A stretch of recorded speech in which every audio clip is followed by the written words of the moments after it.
बिस्मिल्लाहिर्रहमानिर्रहीम। अच्छा भाई, आज जो हम टॉपिक स्टार्ट करने जा रहे हैं, इस टॉपिक का नाम नॉन प्रॉफिट ऑर्गेनाइजेशंस है। ठीक है।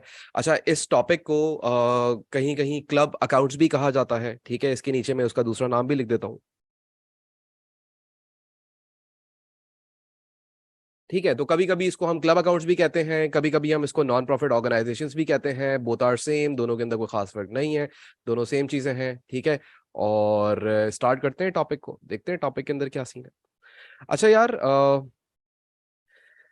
नॉन प्रॉफिट ऑर्गेनाइजेशंस जो होती है ना, बेसिकली ये इनके नाम से ही हमें समझ आता है कि ये वो ऑर्गेनाइजेशंस होती हैं जिनकी इंटेंट प्रॉफिट कमाना नहीं होती। राइट। इनकी इंटेंट प्रॉफिट मैक्सिमाइजेशन नहीं होती, इनका असल मकसद प्रॉफिट कमाना नहीं होता, बल्कि बेसिकली ये क्या होते हैं, ये basically for the welfare and services provide करने के लिए काम कर रहे होते हैं। ठीक है, वेलफेयर ऑफ द सोसाइटी के लिए काम कर रहे होते हैं। अब ये वो ऑर्गेनाइजेशंस होंगी जिनका असल मकसद तो प्रॉफिट कमाना नहीं है, लेकिन ये क्या कर रहे होंगे, ये वेलफेयर ऑर्गेनाइजेशंस हो सकती हैं। ये आप ऐसे समझ लो कि ये वो ऑर्गेनाइजेशंस हैं जो लोगों को, दूसरे लोगों को हेल्प कर रही होंगी, मदद कर रही होंगी। राइट। या फिर आप इस तरीके से भी ले सकते हैं कि इधर नीचे मैंने इसका एक और नाम लिख दिया, क्लब अकाउंट्स। तो कुछ कुछ ऐसे क्लब्स होते हैं, कुछ ऐसी ऑर्गेनाइजेशंस होती हैं जो नॉन प्रॉफिट क्लब्स होते हैं। मतलब वहां पे कुछ चार पांच लोगों ने मिलकर उसको खोल लिया था, उन्होंने बोला कि हम आएंगे और अपना टाइम स्पेंड करेंगे यहाँ पे, और टाइम स्पेंड होगा, मजा आएगा, तफरी करेंगे कुछ। वहां पे आपने इंडोर गेम्स रख लिए। ठीक है, वहां पे बैठ रहे हैं, बातें शातें हो रही हैं, कुछ गेम्स वगैरह खेल रहे हैं। लेकिन असल मकसद उनका क्या है कि यार हम जो है वो बेसिकली सर्विसेज प्रोवाइड करेंगे। हम अगर कोई प्रॉफिट कमाते भी हैं, अगर हमें यहाँ पे जो हमने ये ऑर्गेनाइजेशन या जो हमने क्लब खोला है, अगर इस क्लब में हमें कोई प्रॉफिट हो भी जाता है तो उस प्रॉफिट को हम री इन्वेस्ट कर देंगे इसी क्लब के अंदर। अगर हम कोई पैसा कमाते भी हैं इस क्लब के अंदर बैठ के, तो उस पैसे को कोई घर लेके नहीं जाएगा, बल्कि क्या किया जाएगा, उस पैसे को री इन्वेस्ट कर दिया जाएगा इस ऑर्गेनाइजेशन के अंदर। अच्छा, अब ये जो नॉन प्रॉफिट ऑर्गेनाइजेशंस होती है ना, आप ऐसे समझो कि बेसिकली नॉन प्रॉफिट ऑर्गेनाइजेशंस के अंदर कोई भी ड्राइंग्स नहीं कर सकता। ठीक है, इन ऑर्गेनाइजेशंस में कोई ड्राइंग्स नहीं होती, बल्कि यानी कि जो ओनर है वो पैसे घर लेके नहीं जा सकता, बल्कि अगर जो भी कोई कमाई होगी, कोई भी इनकम जनरेट होती है, वो सारी इनकम को क्या कर दिया जाएगा, दोबारा से री इन्वेस्ट कर दिया जाएगा कारोबार के अंदर। ठीक है। अच्छा भाई, अब अगर आप देखो तो ये जो नॉन प्रॉफिट ऑर्गेनाइजेशंस होती हैं, इनका एम क्या होता है। इनका अगर हम एम देखें तो इनका एम ये है to provide services to their members and reinvest the profit to improve their welfare. और उस प्रॉफिट को री इन्वेस्ट कर दिया जाएगा। क्लियर हो गई बात। अच्छा, बोलता है there are no drawings at all, the profits are reinvested back into the business. ये बात मैं आपको बता चुका। अच्छा, अब जो बेसिकली नॉन प्रॉफिट ऑर्गेनाइजेशंस होती हैं और जो प्रॉफिट मेकिंग ऑर्गेनाइजेशंस होती हैं, जो ट्रेडिंग ऑर्गेनाइजेशंस होती हैं, इन दोनों के अंदर कुछ कुछ छोटे मोटे डिफरेंसेस होते हैं। वो डिफरेंस क्या होते हैं, बेसिकली ये टर्मिनोलॉजीज के डिफरेंसेस ज्यादा होते हैं। ये टर्म्स डिफरेंट तरीके से पुकारते हैं। नॉर्मली हम सवालों के अंदर दूसरे लफ्जों में टर्म्स देखा करते थे, बट नॉन प्रॉफिट के सवालों में टर्म्स थोड़े डिफरेंट वे के अंदर दी भी होंगी। जैसे कि सबसे पहले अगर आप यहां पे देखें तो difference between the accounting terminologies, तो नॉन प्रॉफिट ऑर्गेनाइजेशंस और ट्रेडिंग ऑर्गेनाइजेशंस जो है वो थोड़ा सा जो टर्मिनोलॉजी है उसके अंदर डिफरेंस रखती हैं। जैसे अगर आप नोटिस करें तो जो ट्रेडिंग ऑर्गेनाइजेशन है उसके अंदर आपने देखा होगा कि यार बैंक अकाउंट दिया हुआ होता है। क्या दिया हुआ होता है, बैंक अकाउंट दिया हुआ होता है। राइट। इसी तरीके से जो नॉन नॉन प्रॉफिट ऑर्गेनाइजेशंस होती है ना, वो अपने आप को या अपने बैंक अकाउंट को बैंक अकाउंट नहीं कहती, बल्कि वो अपने बैंक अकाउंट को रिसीट एंड पेमेंट अकाउंट कहती हैं। अब तुम रिसीट एंड पेमेंट अकाउंट कह लो या बैंक अकाउंट कह लो, बात तो एक ही है, बट इन दोनों ने अपनी टर्मिनोलॉजीज के अंदर क्या रखे हुए, डिफरेंसेस रखे हुए। यानी कि इन दोनों की जो टर्म्स होंगी, बोलने का जो तरीका होगा वो डिफरेंट होगा। यानी कि अगर रिसीट पेमेंट अकाउंट की टर्म यूज हो रही है आपके सवाल के अंदर, तो आप फौरन से समझ जाओगे कि यार ये वो नॉन प्रॉफिट ऑर्गेनाइजेशन का सवाल हो सकता है। ठीक है। अच्छा, क्या सर हमेशा ऐसी होगा? नहीं, कभी कभी ट्रेडिंग ऑर्गेनाइजेशंस वाले सवालों में भी आपने देखा होगा कि रिसीट एंड पेमेंट अकाउंट लिख के दिया हुआ होता है। तो ये इससे आप कंफ्यूज मत हो जाइएगा। बट नॉर्मल सवालों के अंदर जब एनपीओ का सवाल होगा तो वहां पे वो बैंक अकाउंट नहीं लिख के देगा, बल्कि वो क्या लिख के देगा, रिसीट पेमेंट अकाउंट लिख के देगा। ठीक हो गया, कहने का मकसद ये। अच्छा, इसी तरीके से हम लोग नॉर्मल सवालों के अंदर देखते हैं कि भाई इनकम स्टेटमेंट होती है। ये लोग जो है ये इनकम स्टेटमेंट नहीं बनाते, बल्कि ये लोग क्या बनाते हैं, इनकम एंड एक्सपेंडिचर अकाउंट बनाते हैं। ये इनकम्स और एक्सपेंडिचर अकाउंट कहते हैं। ये उसको बनती उसी तरीके से ये इनकम स्टेटमेंट वाला काम ही कर रहे होते। फिर उसी तरीके से जब हम इनकम्स करते थे तो इनकम्स करने से हमें क्या होते थे, हमें प्रॉफिट्स हुआ करते थे। राइट। लेकिन ये लोग उसको प्रॉफिट नहीं कहते, ये लोग उसको कहते हैं सरप्लस।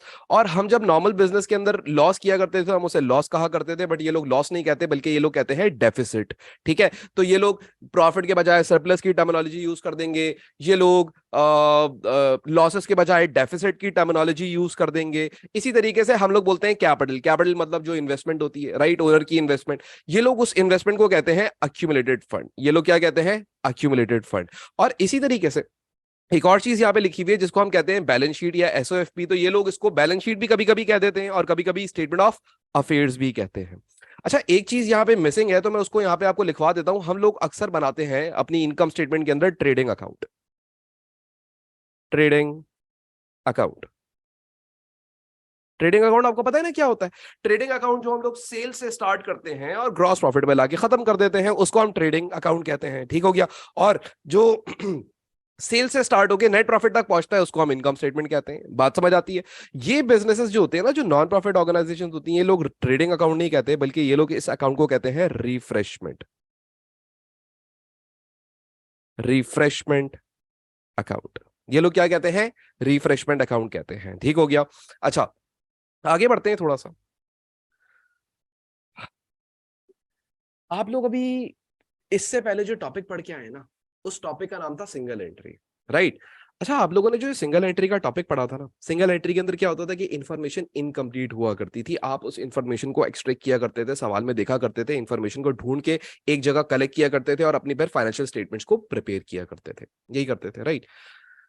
नॉन प्रॉफिट ऑर्गेनाइजेशंस भी जो टॉपिक है ना, वो भी सिंगल एंट्री के जैसा ही सिमिलर होगा। मतलब इसका यह है कि इसके अंदर भी आपको एक बैंक अकाउंट दे दिया जाएगा, इसके अंदर भी आपको ओपनिंग और क्लोजिंग बैलेंसेस दे दिए जाएंगे, एसेट्स और लायबिलिटीज के, और फिर आप लोगों ने देखना पड़ेगा कि जिस भी अकाउंट से रिलेटेड दो से ज्यादा इंफॉर्मेशन हो, आप उसका अकाउंट बना दिया करेंगे। यानी कि आपने ये नॉर्मल तरीके से इन बातों को समझना है।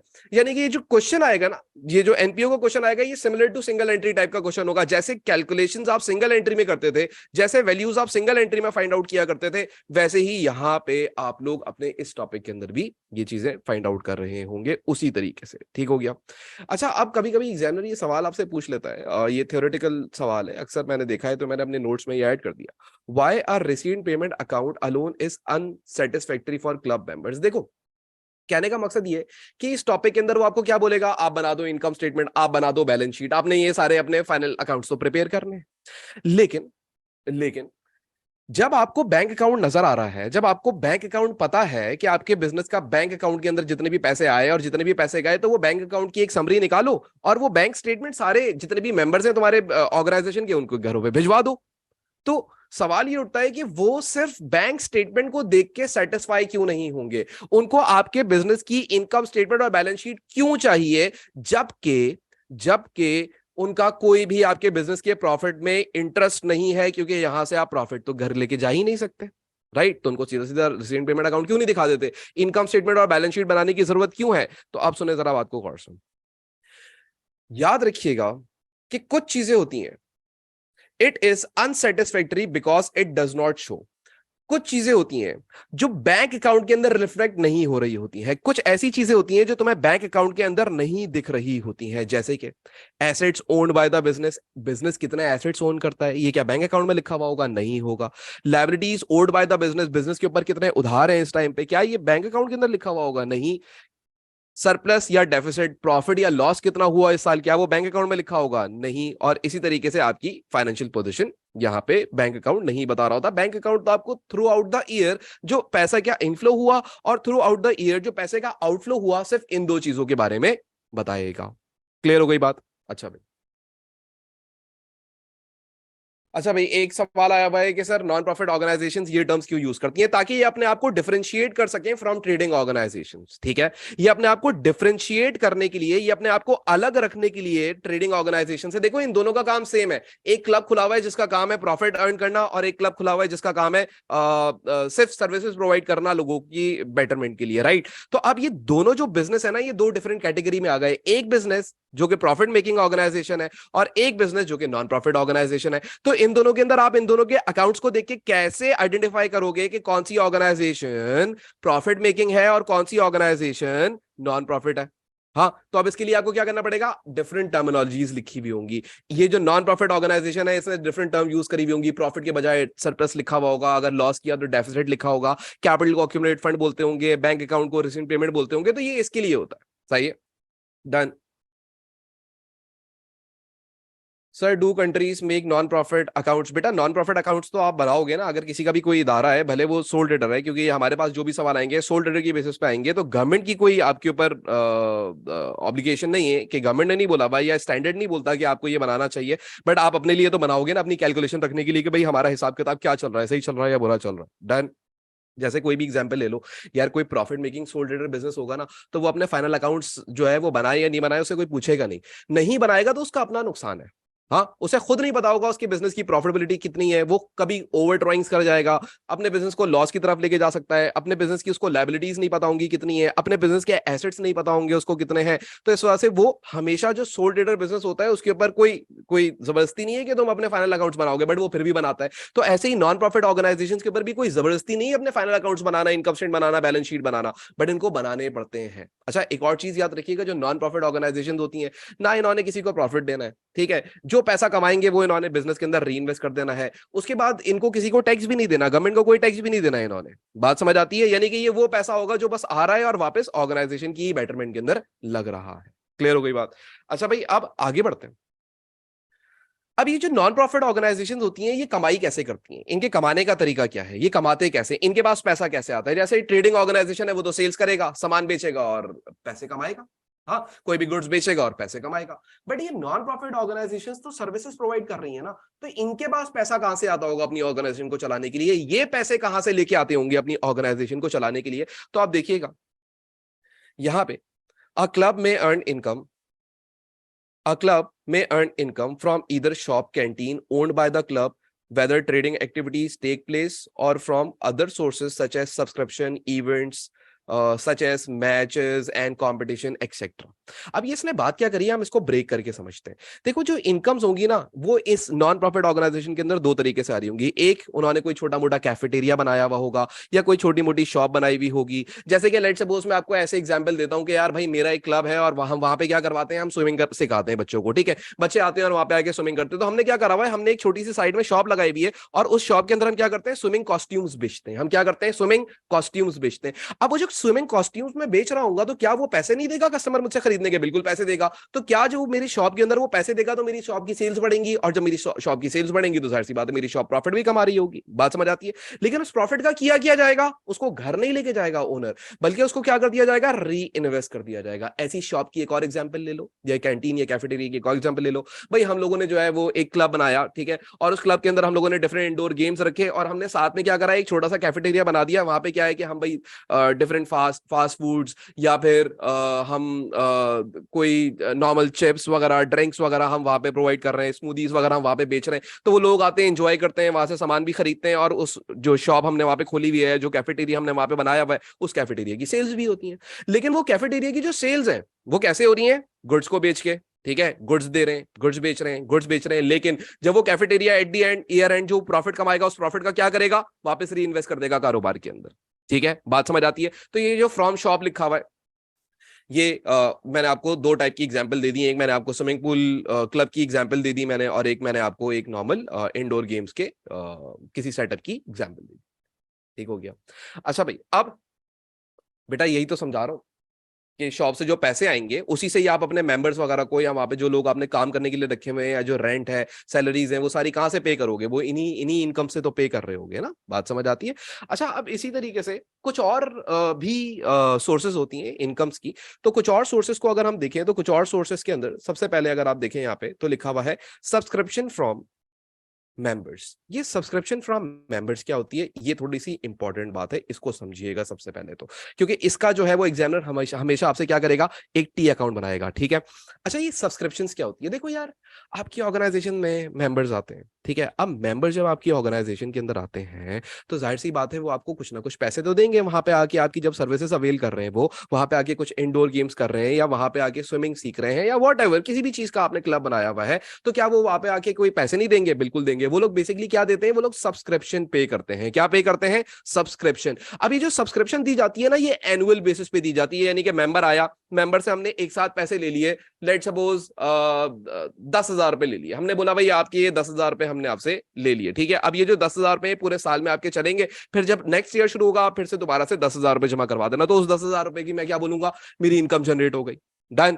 अब ये जो 10,000 रुपए की मेरी इनकम जनरेट हुई है, इस इनकम से मैं क्या करूंगा, अपने कारोबार में ही लगाऊंगा, अपने कारोबार के एक्सपेंसेस उतारूंगा, रेंट उतारूंगा, बिजली का बिल उतारूंगा, लोगों की तनख्वाहें उतारूंगा, और कुछ अगर बच गया आखिर में तो दोबारा री इन्वेस्ट कर दूंगा, दोबारा री इन्वेस्ट कर दूंगा। जो पैसा मैं शॉप के प्रॉफिट के साथ कर रहा था, जो हरकत मैं शॉप के प्रॉफिट के साथ कर रहा था, जो पैसे का तरीका मैंने शॉप के प्रॉफिट के साथ री इन्वेस्ट करने का किया हुआ था, वो बाकी इनकम के साथ भी सेम ही चलेगा। यानी कि सारे एक्सपेंसेस उतारने के बाद जो बच जाएगा वो वापस री इन्वेस्ट कर दिया जाएगा। डन हो गई बात। अच्छा, अब ये जो सब्सक्रिप्शन है ना, ये सब्सक्रिप्शन के ऊपर थोड़ा सा मैं आपको डिटेल में लेके जाऊंगा, ठीक है। हम लोग थोड़ी सी बात कर लेते हैं सब्सक्रिप्शन के ऊपर। ये जो सब्सक्रिप्शन होती है ना, ये बेसिकली दो टाइप की होती है। दो टाइप की सब्सक्रिप्शन का मतलब सर, बेटा एक सब्सक्रिप्शन होती है जिसको हम कहते हैं एनुअल सब्सक्रिप्शन, और एक सब्सक्रिप्शन होती है जिसको हम कहते हैं लाइफ टाइम सब्सक्रिप्शन। अच्छा, अब एनुअल सब्सक्रिप्शन से हमें क्या समझ आता है, एक साल की सब्सक्रिप्शन, यानी कि हम बोलते हैं कि भाई हमारी जो सब्सक्रिप्शन है वो 1,000 एनुअली है, यानी कि हम 1,000 रुपए चार्ज करते हैं एनुअली। यानी यानी कि हमारी लेट सपोज एक साल की जो सब्सक्रिप्शन जमा करवाते हैं लोग, वो कितनी जमा करवाते हैं, $1,000 जमा करवा देते हैं, और $1,000 जमा करवाने के बाद वो क्या करते हैं, वो बोलते हैं बस सही है, अब हम लोग ये पूरे साल सर्विसेज लेते रहेंगे, ठीक है। अच्छा, एक और टाइप की सब्सक्रिप्शन भी होती है, और उसको कहा जाता है life time subscription. Now what is life time subscription? Let suppose लोग आएंगे और वो आपको बोलेंगे यार एक साथ पैसे ले लो।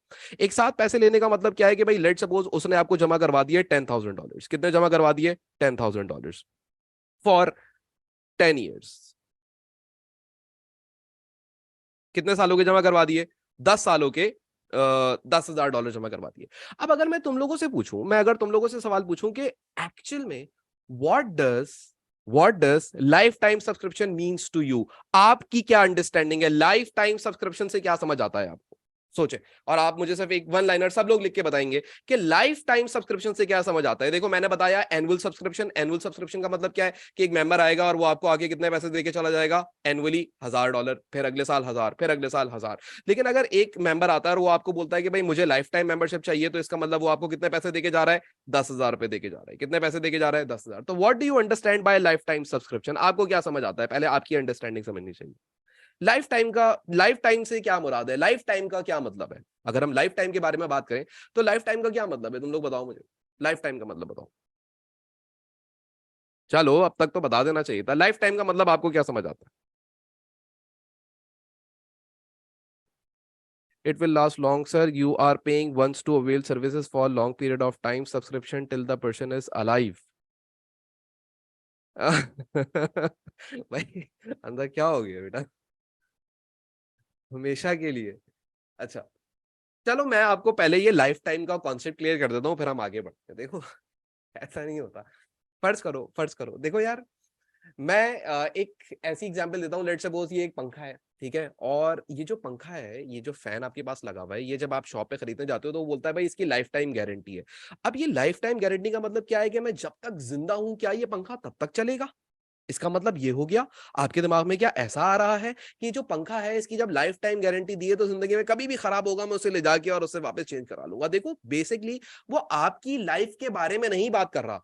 आपकी लाइफ तो बहुत अनप्रिडिक्टेबल है। आप अपनी लाइफ के बारे में नहीं सोचेंगे, बल्कि आप ऐसे सोचें कि वो जो बात कर रहा है ना आपसे लाइफ टाइम गारंटी, वो किसकी गारंटी दे रहा है, किस चीज की लाइफ की गारंटी दे रहा है? उस फैन की लाइफ की गारंटी दे रहा है। आपको पता है दुनिया के अंदर हर जो एसेट होता है, हर एक एसेट की कोई ना कोई लाइफ होती है। लेट सपोज 5 साल, 10 साल, 8 साल, 15 साल, what ever it is, but वो जो आपको गारंटी देता है ना, वो उस एसेट की लाइफ की गारंटी दे रहा होता है, तुम्हारी गारंटी नहीं दे रहा होता।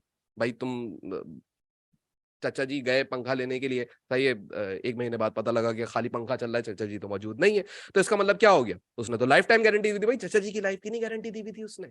उसने किसकी गारंटी दी हुई थी? उसने बोला हुआ था ये पंखे की गारंटी है कि इसकी जो लाइफ है वो 10 साल है, तो ये 10 साल तक चलेगा। कॉन्सेप्ट समझ आया? तुम लोग को कॉन्सेप्ट समझ आया कि लाइफ टाइम गारंटी का मतलब क्या होता है? अभी सबको क्लियर हो गया? लाइफ टाइम गारंटी का मतलब उस एसेट की लाइफ।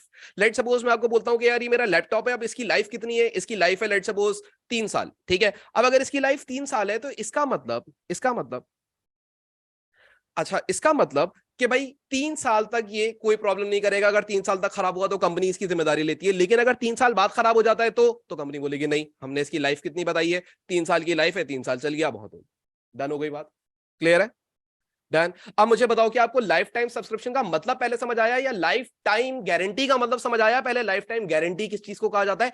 एसेट को, एसेट की गारंटी को। इसी तरीके से हम लोग क्या करते हैं, हम लोग अपनी ऑर्गेनाइजेशन की, हम लोग अपनी ऑर्गेनाइजेशन की जो हम प्रोडक्ट वहां पे बेच रहे हैं, जो हम प्रोडक्ट सेल कर रहे हैं, जो हम सर्विस सेल कर रहे हैं, हम उसको लाइफ टाइम सेल कर देते हैं। अब ये लाइफ टाइम सेल करने का मतलब क्या है कि भाई हम लोग जो है वो कम से कम बोलते हैं भाई ये जो आप हमें एक साथ लमसम पेमेंट करेंगे ना, ये लमसम पेमेंट आपकी होगी 10 सालों के लिए, यानी कि अब आपने अगले 10 साल तक कोई पैसे नहीं देने। इस प्रोडक्ट की जो लाइफ है, ये जो हम आपको सब्सक्रिप्शन दे रहे हैं, इसकी लाइफ कितने सालों की है? 10 सालों की लाइफ है। डन हो गई बात। तो सर स्विमिंग में लाइफ टाइम कौन सा एसेट में है? बेटा स्विमिंग की सर्विसेज, आपको बोल रहा है कि भाई आप 10 साल तक स्विमिंग की सर्विसेज हमसे ले सकते हो, एक साथ 10,000 रुपए पे कर दो, फिर आपने एनुअली कुछ भी पे नहीं करना, सर्विस बेच रहा है ना आपको, 10,000 रुपए की कुछ भी बेच सकता है, कुछ भी बेच सकता है, इसमें क्या मसला है? बात समझ आई? ये बात समझ आई सबको? सब लोग अब मुझे बता दें कि अब वो क्या करेगा, वो आपको अपनी कोई ना कोई प्रोडक्ट, ठीक है, अब उसकी प्रोडक्ट क्या है कि भाई वो वहां पे क्या करते हैं, वो स्विमिंग करना सिखाते हैं, राइट? वो स्विमिंग करना जो सिखा रहे हैं, वो बोल रहे हैं भाई यहाँ पे आप आगे सीखो, 10,000 रुपए एक साथ दे दो, और फिर क्या करना, ये 10 साल तक जो है स्विमिंग करते रहना, तुम सही है, 10 साल तक स्विमिंग करते रहना, सही। स्विमिंग करते हुए तुम्हें कुछ हो गया, इसकी जिम्मेदारी हमारी नहीं है, हाँ, उसकी गारंटी नहीं है। लाइफ टाइम गारंटी तुम्हारी लाइफ की गारंटी नहीं है, इस प्रोडक्ट की गारंटी है कि जब तक चाहो पूरे 10 साल तक तुम इसमें आके रोज स्विमिंग सीख सकते हो। बात समझ आई? क्लियर हो गया? अच्छा भाई, अब यहां पे जो एनुअल सब्सक्रिप्शन है ना, इसको तो बेसिकली इनकम देखो, अब लेट सपोज हम क्या बोलेंगे, हम बोलेंगे यार एक टाइमलाइन बना देता हूं, ये टाइमलाइन मैं आपको बताता हूं, ये टाइमलाइन क्या है। लेट सपोज आपका बिजनेस है जो कि स्टार्ट होता है 1 जनवरी को और खत्म होता है 31 दिसंबर को। अब क्या होता है कि भाई आपको एक बंदे ने 1 जनवरी को 1,000 रुपए एनुअल सब्सक्रिप्शन पे कर दी, और ये साल खत्म हो गया। अब जरा सोचिएगा, ये पूरा साल क्या हो गया, जनवरी वो दिसंबर आ गया जनवरी से, और ये साल एंड हो गया यहाँ पे, ठीक है, ये साल क्या हो गया, एंड हो गया। अब सोचो, तुम एनुअल सब्सक्रिप्शन कितनी लेते थे? 1,000।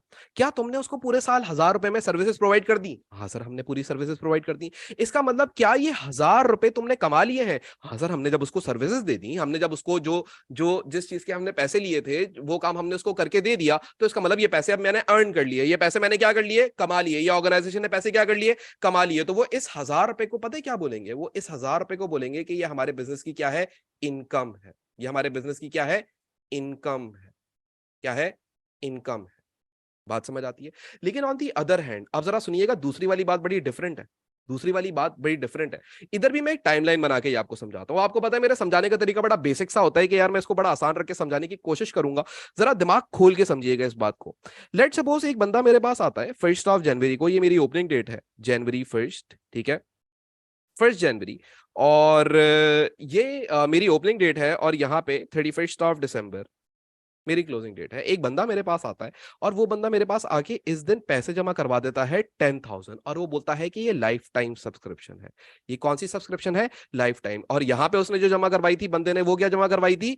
Annual subscription. अब सवाल ये उठता है कि क्या मैं एक साल इसको जब सर्विसेज दे दूंगा, जब मैं एक साल इसको सर्विसेज दे दूंगा, जब मेरा पहला साल एंड हो जाएगा, तो क्या मैं बोलूंगा कि मेरे बिजनेस के अंदर 10,000 रुपए की इनकम हो गई है? ये बोलना सही होगा या गलत होगा? क्या मैं बोल सकता हूं कि मेरे बिजनेस की 10,000 रुपए की इनकम हो गई है? क्या मैं ऐसा बोल सकता हूं? सर बेसिकली आपकी ऑर्गेनाइजेशन का तो तरीकेकार ये था कि वो 1,000 रुपए चार्ज करता था पर ईयर एनुअल सब्सक्रिप्शन के। डन। तो इसका मतलब सर ये जो आपने 10,000 रुपए इनकम जनरेट कर दी, ये 10,000 रुपए आपके पास आ तो गए, लेकिन आपकी इनकम जनरेट नहीं हुई है, बल्कि इनकम तो आपकी सिर्फ उतनी ही जनरेट होगी। अब जरा सुनिएगा इस बात को गौर से, इनकम तो आपकी उतनी ही जनरेट होगी जितनी एनुअल सब्सक्रिप्शन के पैसे हैं। तो एनुअल सब्सक्रिप्शन के पैसे कितने हैं? 1,000। तो 1,000 को आप क्या बोलोगे कि ये मेरे बिजनेस की क्या हो गई, इनकम हो गई। ये मेरे बिजनेस की क्या हो गई, इनकम हो गई। तो सर बाकी के रिमेनिंग 9,000 भी तो बचे, बाकी के रिमेनिंग 9,000 का क्या करेंगे आप? क्या उसको इनकम नहीं मानेंगे? तो फिर उस पैसे को कहां डालेंगे, उस पैसे को कहां शो करेंगे?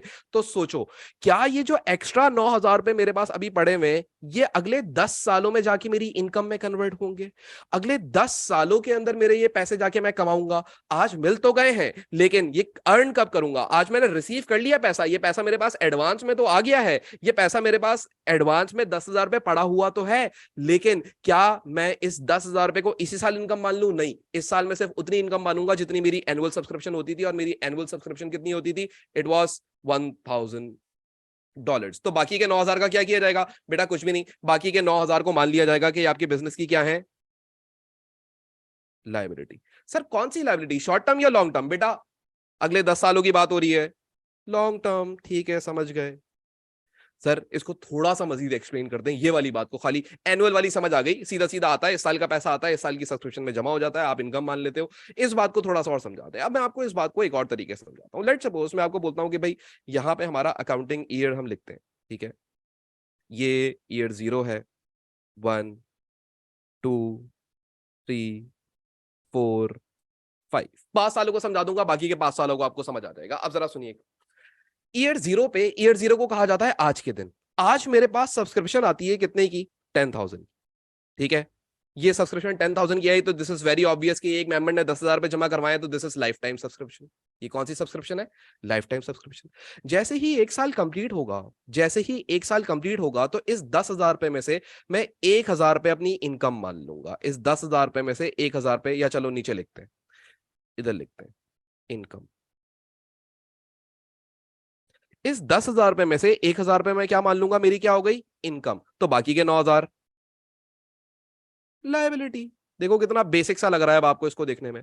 फिर एक और साल गुजरा, जब एक और साल गुजरा ना मेरा बेटा, तो अब मैंने कितने पैसे अर्न कर लिए होंगे दोबारा से? सर उस 10,000 में से आपने दोबारा से 1,000 अर्न कर लिए होंगे। Very good. तो अगले साल की भी मेरी इनकम कितनी हो गई? 1,000 की। अब लायबिलिटी कितनी बची होगी? सर अब बची होगी खाली 8,000। अगले साल चले जाओ, जब तीसरा साल हो जाएगा, जब तीसरा साल मैंने पूरा कंप्लीट कर दिया, यानी मैंने उसको 3 साल सर्विसेज दे दी, तो अब मैं इस साल भी 1,000 रुपए अर्न कर लूंगा, यानी इस साल भी मैंने 1,000 रुपए कमा लिए। तो अब रिमेनिंग लायबिलिटी कितनी रह जाएगी? आप बोलोगे सर बड़ा सिंपल है, 7,000। और इसी तरीके से उससे अगले साल मैं उसको दोबारा सर्विसेज दूंगा, 4 साल सर्विसेज दे दी, तो अभी मेरे इनकम इस साल भी मैंने कितनी कमा ली होगी? ईयर 4 के अंदर सर 1,000 रुपए ही कमाए होंगे आपने, क्योंकि आप एनुअली 1,000 रुपए कमाते थे किसी भी एक बंदे से। डन। तो अब इसकी लायबिलिटी कितनी रह गई होगी? सर अब इसकी लायबिलिटी 6,000 रुपए रह गई होगी। कितनी लायबिलिटी रह गई होगी? 6,000 रुपए रह गई होगी यहाँ पे। डन। And so fourth. जब ईयर 10 आएगा तो इसकी लायबिलिटी क्या हो जाएगी? खत्म हो जाएगी। इसकी लायबिलिटी क्या होगी? खत्म हो जाएगी। बात समझ आती है? अब इसको आप गौर से देख लो, क्या ये आपको लाइफ टाइम सब्सक्रिप्शन जो मैंने यहाँ पे बताया है आपको, क्या ये लाइफ टाइम सब्सक्रिप्शन वाला चक्कर समझ आया कि वो किस तरीके से काम कर रहा होगा? कितनी लाइफ टाइम सब्सक्रिप्शन आप इनकम मानोगे और कितनी लाइफ टाइम सब्सक्रिप्शन आप लायबिलिटी में छोड़ोगे? तो जो भी आपका एनुअली सवाल में दिया हुआ होगा कि एनुअली आप पर मेंबर जो है वो इतना पैसा लिया करते थे, तो किसी के एक्स्ट्रा पैसे आए में तो उसको आप क्या मानना शुरू कर दोगे? लॉन्ग टर्म लायबिलिटी मानना शुरू कर दोगे। ये इसी तरीके से चलेगा। तो अपनी इनकम स्टेटमेंट के अंदर इनकम कितनी शो करोगे? 1,000 की। और बाकी का पैसा कहां शो कर दोगे? बाकी का पैसा कहां शुरू शो कर दोगे? बाकी का पैसा आप शो कर दोगे लेट्स सपोज लायबिलिटीज के अंदर। सर इसको हम प्रीपेड इनकम कह सकते हैं as well. We have been paid but haven't given the services. Yes, ये प्रीपेड इनकम ही है आपकी। तो प्रीपेड इनकम्स आपकी लायबिलिटीज होती हैं बेटा, लायबिलिटीज ही तो होती हैं प्रीपेड इनकम। ठीक हो गया। इसको ना एक और तरीके से भी आपको मैं समझाता हूँ, एक और एग्जांपल देके। लेट्स सपोज मैं आपको ऐसे समझाता हूँ कि यार एक बच्चा मुझसे पढ़ता है, ठीक है, और उसकी जो नॉर्मल फी है ना, उसकी जो नॉर्मल फी है, मैं आपको ये पर मंथ करके बता देता हूँ। उसकी जो नॉर्मल फी है ना, लेट सपोज वो मुझे देता है भाई, कोई भी फीस ले लेते हैं, हम बोलते हैं भाई लेट सपोज वो हमें पे करता है 1,000। कितने पे करता है? 1,000 पे करता है। अच्छा, अब उस बच्चे ने क्या किया? उस बच्चे ने हमें 1,000 के बजाय 4,000 एक साथ पे कर दिया। कितना पे कर दिया? 4,000। तो अब सोचो कि जो मेरा पहला मंथ होगा, लेट सपोज जनवरी, फिर होगा नेक्स्ट फेब्रवरी, फिर होगा मार्च, और फिर होगा अप्रैल। तो मैं पहले मंथ के अंदर क्या करूंगा? मैं बोलूंगा इसके 4,000 में से 1,000 रुपए हमारी अर्निंग हो गई और 3,000 रुपए की लायबिलिटी रह गई। फिर उसके बाद अगले साल 1,000 रुपए की अर्निंग हो गई और 2,000 रुपए की लायबिलिटी रह गई। फिर उसके बाद 1,000 रुपए की अर्निंग हो गई और 1,000 रुपए की लायबिलिटी रह गई। और उसके बाद फिर 1,000 रुपए की दोबारा अर्निंग हो गई अप्रैल के मंथ में, और लायबिलिटी निल हो गई। समझ आई बात? कितना आसान हो गया तुम्हारे लिए। तो मैंने ऊपर नीचे दोनों एग्जांपल से आपको ये बात समझा दी कि लाइफ टाइम सब्सक्रिप्शन हो या कोई बंदा आपको एडवांस में पेमेंट कर दे, एडवांस में पैसा दे दे, तो आपने उसको किस तरीके से डील करना होता है। तो पर मंथ जो मैं सर्विसेज से प्रोवाइड करता जा रहा था, उतनी मैं अपनी इनकम बनाता गया। मैंने बोला भाई एक महीने का पढ़ाया 1000 रुपए, फिर महीने का पढ़ाया 1000 रुपए, फिर महीने का पढ़ाया 1000 रुपए, फिर महीने का पढ़ाया 1000 रुपए, और आहिस्ता आहिस्ता करके देखो उसकी लाइबिलिटी क्या होती गई, उतरती गई, और एक टाइम आया उसकी लाइबिलिटी नील हो गई। क्या ये बात आप सबको क्लियर होती है? बताएं आप लोग मुझे, क्या ये आपको ये वाली बात क्लियर होती है? लाइफ टाइम सब्सक्रिप्शन कैसे काम करती होगी? सबको क्लियर है? एक दफा सब लोग क्लियर लिख दें अब मुझे। अब मैंने आपको इसको डिफरेंट टाइप की एग्जांपल से समझा दिया ताकि आपको क्लैरिटी रहे सब। ठीक है, डन हो गई बात? सही है,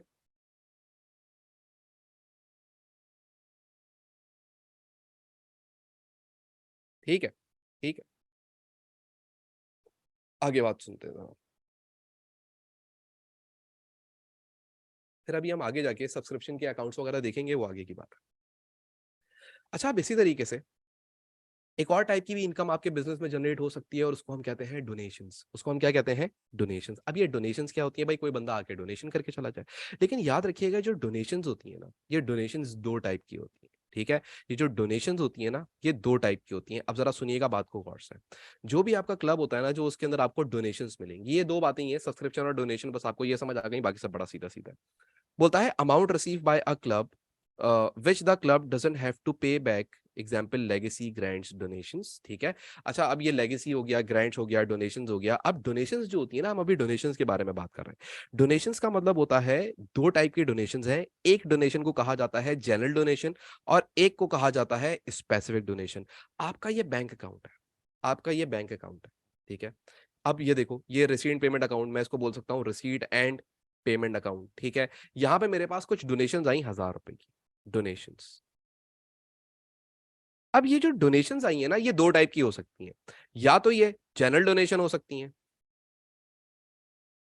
या तो ये स्पेसिफिक डोनेशंस हो सकती हैं। अब सर, ये जनरल डोनेशन और स्पेसिफिक डोनेशन में क्या डिफरेंस है, ये समझाएं हमें। अब सुनो, जो जनरल डोनेशन होती है ना, जनरल डोनेशन, जनरल डोनेशन का मतलब एक बंदा आया और तुम्हें वो पैसे देके चला गया, बोला यार अपने काम में इस्तेमाल कर लेना, जहां तुम्हें सही लगता है, जहां तुम्हें जरूरत हो वहां अपने काम में इस्तेमाल कर लेना इस पैसे को। इस टाइप की डोनेशन को कहा जाता है जनरल डोनेशन। उस बंदे ने, जिसने ये डोनेशन करी है, जिस बंदे ने ये हमें पैसे दिए हैं, उसने हमें कोई मकसद नहीं बताया कि इस पैसे का हमने क्या करना है। उसने बोला जहां तुम्हें बेहतर लगता है अपनी ऑर्गेनाइजेशन में, उसका क्या करें आप लोग, उधर ऑर्गेनाइजेशन में लगा दें। लेट्स सपोज आपको कोई चीज बनवानी है, कुछ भी करना है, कहीं भी वॉट एवर, कुछ भी आपने करना हो, आप इस पैसे को खर्च कर सकते हैं। सही है। तो नॉर्मली जो जनरल डोनेशन आती हैं, वो इस्तेमाल होती हैं for day to day expenses, और इनको हम बेसिकली इनकम मानते हैं कि हमारे बिजनेस की ये इनकम है, और इसको हम रिकॉर्ड करते हैं इनकम और एक्सपेंडिचर अकाउंट के अंदर, यानी कि इनकम स्टेटमेंट के अंदर इसको रिकॉर्ड किया जाता है। ठीक है। अच्छा, इसी तरीके से जो स्पेसिफिक डोनेशन होती है ना, ये स्पेसिफिक डोनेशन का मतलब क्या है? एक बंदा आएगा, पैसे डोनेट करेगा, डोनेशन देगा वो आपको, लेकिन डोनेशन देते हुए आपको कोई ना कोई स्पेसिफिक पर्पस बना देगा। लेट सपोज हम ऐसे बोलते हैं कि भाई, एक बंदा आता है और वो हमें आके बोलता है कि भाई यार, आपके पास ये जो आपके क्लब के अंदर एक स्विमिंग पूल बना हुआ है ना, आप एक और काम करें, आपके क्लब में साइड में ये आपकी जगह पूरी खाली पड़ी हुई है, मैं आपको ये डोनेशन दे रहा हूँ, इस कि आप क्या करें, वहां पे एक बास्केटबॉल कोर्ट बनवा दीजिए। क्या कर दें? बास्केटबॉल कोर्ट बना दीजिए। अच्छा भाई, अब उसने जो डोनेशन दी है ना, वो किसी जनरली नहीं देके चला गया, बल्कि किसी स्पेसिफिक पर्पस के लिए मुझे डोनेशन दी। उसने बोला वहां पे बास्केटबॉल कोर्ट बनाना है, इसका मतलब वो जो मेरे पास पैसा आया है डोनेशन का, वो किसी स्पेसिफिक पर्पस के लिए आया है। डन हो गया। इसी तरीके से कोई और बंदा आता है और वो बोलता है कि भाई आपने क्या करना है, आप लोगों ने जो है ये डोनेशन ले, और आपने अपने पूरे ऑर्गेनाइजेशन के ऊपर क्या कर लेना है, आपने पेंट करवा लेना है, नया पेंट करवा लेना है। ठीक है। तो एक स्पेसिफिक पर्पस देके चला गया। दो टाइप की डोनेशन आ रही है। एक बंदा आ रहा है, बोला यार जो भी बेहतर लगे तुम लोग कर लेना है, मैं पैसे डोनेट कर रहा हूँ आपको। ठीक है। इसी तरीके से एक और बंदा आया, उसने डोनेशन करी, लेकिन उसने क्या करा, एक स्पेसिफिक पर्पस बता दिया। अब सर, इसका मतलब ये तो हमें क्लियर हो गया कि जनरल डोनेशन का मतलब कोई पर्पस नहीं है, बस ये पैसा आ गया है किसी मेंबर की तरफ से, और अब इस पैसे को हम जैसे चाहे खर्च कर सकते हैं। लेकिन स्पेसिफिक डोनेशन का मतलब पैसा तो आ गया है मेंबर की तरफ से, लेकिन उस मेंबर ने कोई एक रिक्वायरमेंट भी रख दी है, उसने बोल दिया है कि इस पैसे को इस्तेमाल कहां करना है। डन हो गई बात। So this is the difference between general donation and specific donation. Now, general donation तो इनकम एंड एक्सपेंडिचर अकाउंट के अंदर रिकॉर्ड कर लिया जाता है, इनको तो आप क्या मान लेते हो, इनकम मान लेते हो, इनको आप क्या मान लेते हो, इनकम मान लेते हो। लेकिन जो स्पेसिफिक डोनेशंस होती है ना, ये बेसिकली आपके, अब जरा सुनिएगा बात को गौर से। स्पेसिफिक डोनेशन क्या तुम्हारी इनकम है? सर, इस पैसे से हमने बास्केटबॉल कोर्ट बनवाना है, तो ये इनकम तो नहीं है, ये तो पैसा वहां लग जाएगा सारा। ठीक है, तो ये हमारे पास पैसा आया तो है, पैसा जनरेट तो हुआ है बट स्पेसिफिक पर्पस के लिए, तो ये इनकम तो हमें समझ नहीं आ रही। हाँ जनरली पैसा आता, हम बोलते हैं हमारी इनकम हो गई, हम इसमें से एक्सपेंसेस कोई भी माइनस कर सकते हैं। हाँ यानी कि स्पेसिफिक डोनेशन इनकम नहीं है, तो फिर क्या होनी चाहिए? अब याद रखो तुम्हारे पास ये स्पेसिफिक पर्पस के लिए पैसा आया हुआ है, तो बेसिकली मैं आपको समहाउ आपको मैं समझा देता हूँ कि भाई आपने इसको कैपिटलाइज करना होता है।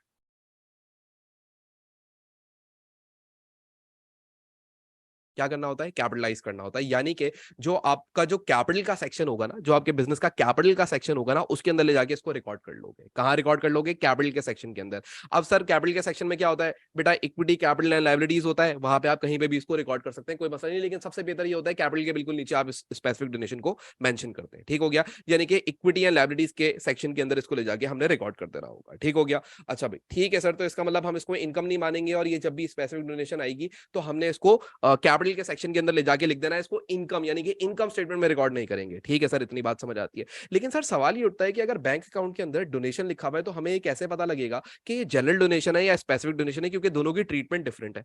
जनरल डोनेशन को आपने इनकम स्टेटमेंट में लिखने को बोला, और स्पेसिफिक डोनेशन को आपने बैलेंस शीट में लिखने को बोला। अब बैंक अकाउंट के अंदर सिर्फ डोनेशन अगर दी हुई हो, अगर सिर्फ डोनेशन लिखी हुई हो, तो सर हमें ये कैसे पता लगेगा कि ये डोनेशन जनरल है या स्पेसिफिक है? क्या यहाँ पे वो लिख के देगा? सुनो अब बात को गौर से।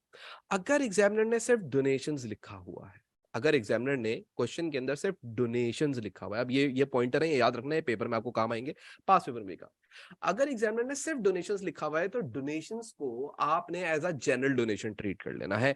अगर बैंक अकाउंट के अंदर सिर्फ डोनेशन लिखा हुआ है और बाकी पूरे सवाल में एग्जामिनर डोनेशन को लेके साइलेंट है, अगर बैंक अकाउंट में सिर्फ डोनेशंस लिखा हुआ है और पूरे सवाल के अंदर बैंक वो पूरे सवाल के अंदर एग्जामिनर डोनेशन को लेके साइलेंट है, तो इसका मतलब आपने इस डोनेशन को क्या कर लेना है? जनरलाइज कर लेना है, इनकम मान लेना है। लेकिन अगर सवाल के अंदर कहीं पे ये गिवन हो कि ये डोनेशन कहां इस्तेमाल होगी, तो स्पेसिफिक कर लेना, या दूसरी बात वो बैंक अकाउंट के अंदर ही स्पेसिफिक डोनेशन की टर्म यूज कर देगा, या फिर वो बैंक अकाउंट के अंदर ही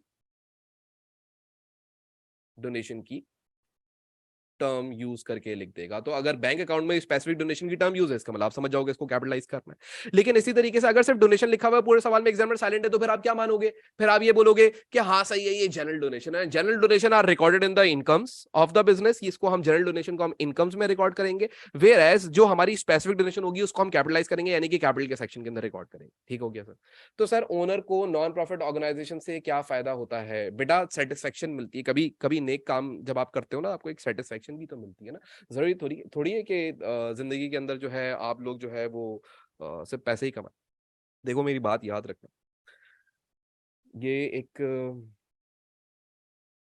बड़ा अजीब सा सवाल किया है बासिम भाई ने, मेरे दिल पे लग गया है ये सवाल। अब मैं क्या बोलूं बासिम भाई को? बासिम भाई यार देखो, मैं तुम्हें ना मैं बताता हूँ, इसने सवाल मैं आपको बताता हूँ, बासिम भाई ने सवाल क्या लिखा है यहाँ पे हमें चैट बॉक्स में। उसमें बोलता है कि सर ओनर को नॉन प्रॉफिट ऑर्गेनाइजेशन से फायदा क्या होता है, मतलब उसको नॉन प्रॉफिट ऑर्गेनाइजेशन क्यों खोलना चाहिए? तो यार देखो, मैं आपको बताता हूँ कि यार लोग ना बहुत सारे अपने सेटिस्फेक्शन के भी तो काम कर रहे हैं। क्या आप लोग डोनेशन नहीं देते? क्या आप लोग चैरिटी नहीं करते? तो वो क्यों करते हो? क्या उससे आपको कोई अर्निंग होगी? नहीं, आपको इधर तो कोई फायदा नहीं है, इधर तो कोई फायदा नहीं है। शायद वहां पे आपको बहुत सारा इसका कोई फायदा मिले, बट यहाँ पे तो कोई फायदा नहीं है ना। ठीक है, तो ये बेसिकली आप अपनी सेटिस्फेक्शन के लिए दे रहे होते हो, पहली बात।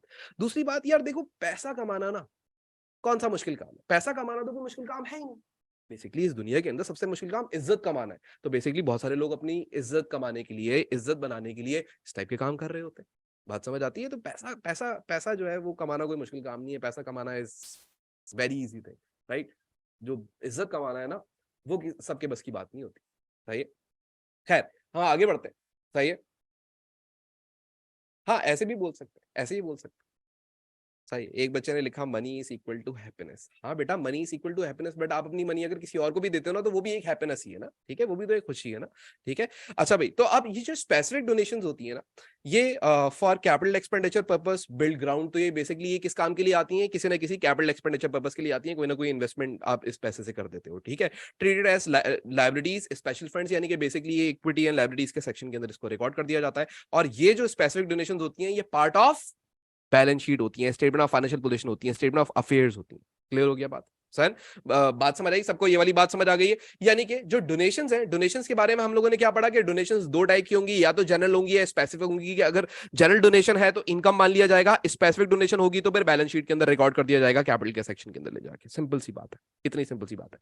पता कैसे लगेगा? अगर डोनेशन बैंक अकाउंट में लिखी हुई है, पूरे सवाल में साइलेंट है, तो मैं समझ जाऊंगा कि जो डोनेशन है जनरल है। लेकिन इसी तरीके से अब जो आपके पास अगर डोनेशन बैंक अकाउंट में गिवन है और उसके आगे कोई स्पेसिफिक पर्पस लिखा हुआ है फॉर ग्राउंड या फिर फॉर फुटबॉल कोर्ट या समथिंग लाइक दैट, सही है, डन, क्लियर हो गई बात, डन, क्लियर हो गया। अच्छा भाई, अब आगे आ जाओ जरा। तो हम लोगों ने अभी तक दो टाइप की, बेसिकली तीन टाइप की इनकम्स देखी। नंबर वन, फ्रॉम शॉप, के शॉप से कैसे इनकम्स जनरेट होंगी। नंबर टू, सब्सक्रिप्शन से कैसे इनकम जनरेट होगी। नंबर थ्री, डोनेशन से कैसे इनकम जनरेट होगी। ठीक है, और याद रखिएगा कौन सी डोनेशन जनरल, वो कौन सी डोनेशन है जो इनकम जनरेट करवाएगी, जनरल डोनेशन। ठीक है, जो स्पेसिफिक डोनेशन हो सवाल के अंदर उसको कैपिटलाइज कर देना, उसको इनकम में मत रिकॉर्ड करना। ठीक है, आगे आ जाओ। अगली बात, इंटरेस्ट ऑन डिपॉजिट। तो interest on deposit is a very simple thing. तुम्हारे बैंक अकाउंट में पैसे पड़े हुए थे, तुमने ये पैसे उठाए और बैंक के अंदर फिक्स डिपॉजिट करवा लिया और उसके ऊपर तुम्हें इंटरेस्ट बनना शुरू हो गया और इंटरेस्ट से जो तुम्हारे पास इनकम आ रही है वो भी तुम्हारी इनकम है।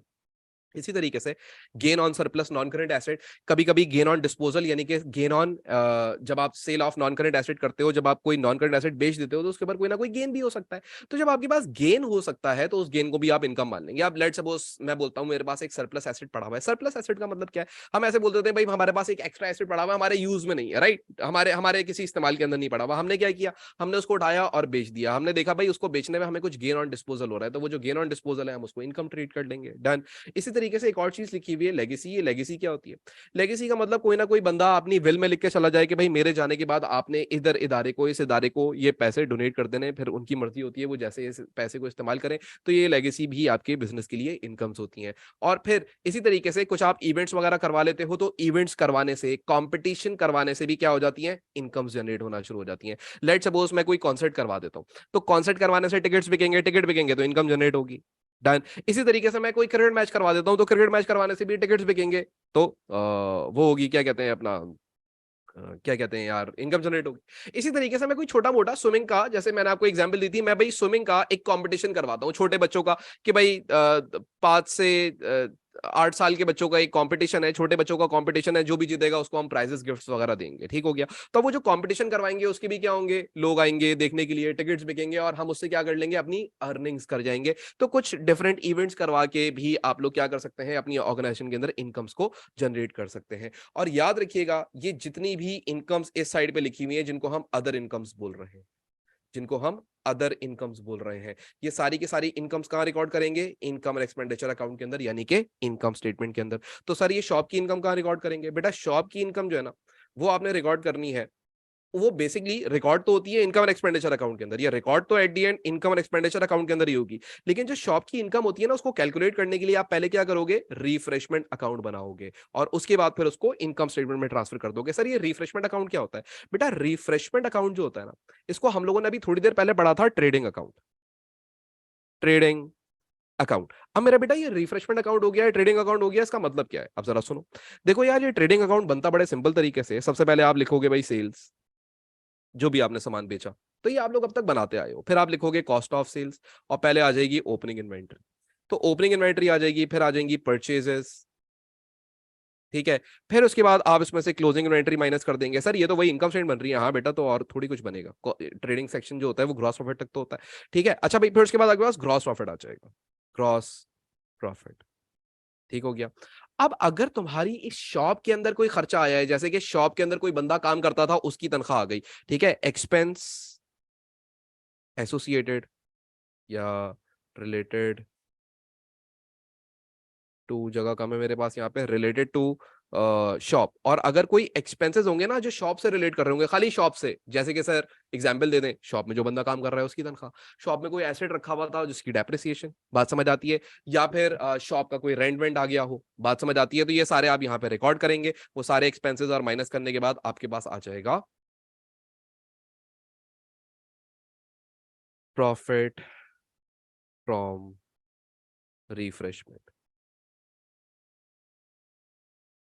ठीक है, ये आपके पास आ जाएगा प्रॉफिट फ्रॉम रिफ्रेशमेंट। फिर ये जो आपके पास फाइनल आंसर आएगा ना, इस फाइनल आंसर को भी कहां ले जाओगे, गोज इनटू द, ये final answer also goes into the income statement. तो इसकी कैलकुलेशन आप पहले कर लोगे साइड में, बट ये कैलकुलेशन करने के लिए एग्जामिनर क्या बोलेगा, भाई ट्रेडिंग वो क्या कहते हैं, रिफ्रेशमेंट अकाउंट बना दो मुझे, राइट। अब ये रिफ्रेशमेंट अकाउंट कुछ है थोड़ी, ये इनकम स्टेटमेंट का ओपनिंग पोर्शन है। ठीक है, ये ओपनिंग पोर्शन है, अभी मैं दिखाता हूँ सारे आगे फॉर्मेट, बट मैं आपको ये क्लियर कर रहा हूँ कि शॉप का पहले आप कैलकुलेशन कर लोगे एक साइड पे, और फिर जो उसका फाइनल आंसर आएगा उसको आप कहाँ ले जाओगे, इनकम एंड एक्सपेंडिचर अकाउंट के अंदर ले जाओगे। अब हम लोगों ने अभी तक क्या क्या देखा कि यार ये जो बिजनेसेस होते हैं, इस टाइप के बिजनेस के अंदर इनकम्स कैसे कैसे जनरेट होती हैं। ठीक है, शॉप से हो जाएगी, सब्सक्रिप्शन से हो जाएगी, डोनेशन से हो जाएगी, इंटरेस्ट ऑन फिक्स डिपॉजिट से हो जाएगी, गेन ऑन डिस्पोजल से हो जाएगी, लेगेसी से हो गई, या फिर इवेंट्स वगैरह करवाने से हो जाएगी। तो ये डिफरेंट सोर्सेज हैं जिन जगहों से ये नॉन प्रॉफिट ऑर्गेनाइजेशन पैसा कमाती हैं, पैसा अर्न करती हैं, राइट। पैसे की इनकम जनरेट होती है इन तमाम चीजों से। ठीक हो गया, ये हेडिंग क्या थी, इनकम्स। क्लियर हो गया। अब याद रखिएगा, इनकम्स के अंदर मोस्ट इंपॉर्टेंट दो चीजें होती हैं। नंबर वन, मोस्ट इंपॉर्टेंट तो वैसे तो सिर्फ सब्सक्रिप्शन है, सब्सक्रिप्शन का अकाउंट बनता है, और डोनेशन सिर्फ आपने वो वाली रिकॉर्ड करनी है जो जनरल डोनेशन, जो कौन सी डोनेशन होती है, जनरल डोनेशन होती है। ठीक हो गया। अच्छा भाई, यहाँ पे एक चीज मैंने लिखी भी है, इसको ये आप लोग के पास नोटबुक्स के अंदर भी होगी, ठीक है, लेकिन इस बात को जरा समझिएगा। बोलता है difference between income and expenditure account and received payment account. अब बोलता है कि ये जो तुम्हारी इनकम स्टेटमेंट बनाओगे, ये जो तुम्हारी इनकम स्टेटमेंट बनेगी और जो तुम्हारा बैंक अकाउंट होता है, इन दोनों में डिफरेंस क्या होता है। तो यार बहुत सारा डिफरेंस है। जो तुम्हारी इनकम स्टेटमेंट है वो तो अक्रूवल बेसिस के ऊपर बनती है, हाँ, लेकिन जो बैंक अकाउंट है वो तो सिर्फ कैश के ऊपर बन रहा होता है, यानी कि उसके अंदर तो सिर्फ कैश का लेन देन नजर आ रहा होता है। सर इसको थोड़ा सा और क्लियर करके बता दें। देखो, जो तुम्हारा रिसीव्ड पेमेंट अकाउंट होता है ना, वो तो खाली तुम्हें बता देगा तुम्हारे बैंक में कितना पैसा है, लेकिन जो तुम्हारी इनकम स्टेटमेंट होगी ना, वो तुम्हें बताएगी कि तुम्हारे बिजनेस का प्रॉफिट या लॉस कितना हुआ है। इसी तरीके से बैंक जो है वो आपको बताएगा record money coming in and going out, यानी कि वो सिर्फ ये बताएगा कि कौन सा पैसा आया है और कौन सा पैसा गया है। Whereas record income and expenses on accrual basis, लेकिन इनकम स्टेटमेंट में हम हमेशा एक्सपेंसेस किस पे रिकॉर्ड करते हैं और इनकम किस पे रिकॉर्ड करते हैं, अक्रूवल बेसिस पे। हम वो रिकॉर्ड नहीं करते जितना पे करना था या जितना रिसीव कर लिया, बल्कि हम वो रिकॉर्ड करते हैं जितना पे करना चाहिए था और जितना रिसीव करना चाहिए था। बात समझ आई, इसका इसका ये डिफरेंस होता है, जो कि आपने इनकम स्टेटमेंट में देखा होगा, अक्रूड और प्रीपेड को हम एडजस्ट करते हैं, एडलेस करते हैं, राइट। अच्छा भाई, फिर उसके बाद बोलता है include capital receipt and long term loans. अगर आपने कोई लोन लिया तो वो बैंक अकाउंट में शो हो रहा होगा।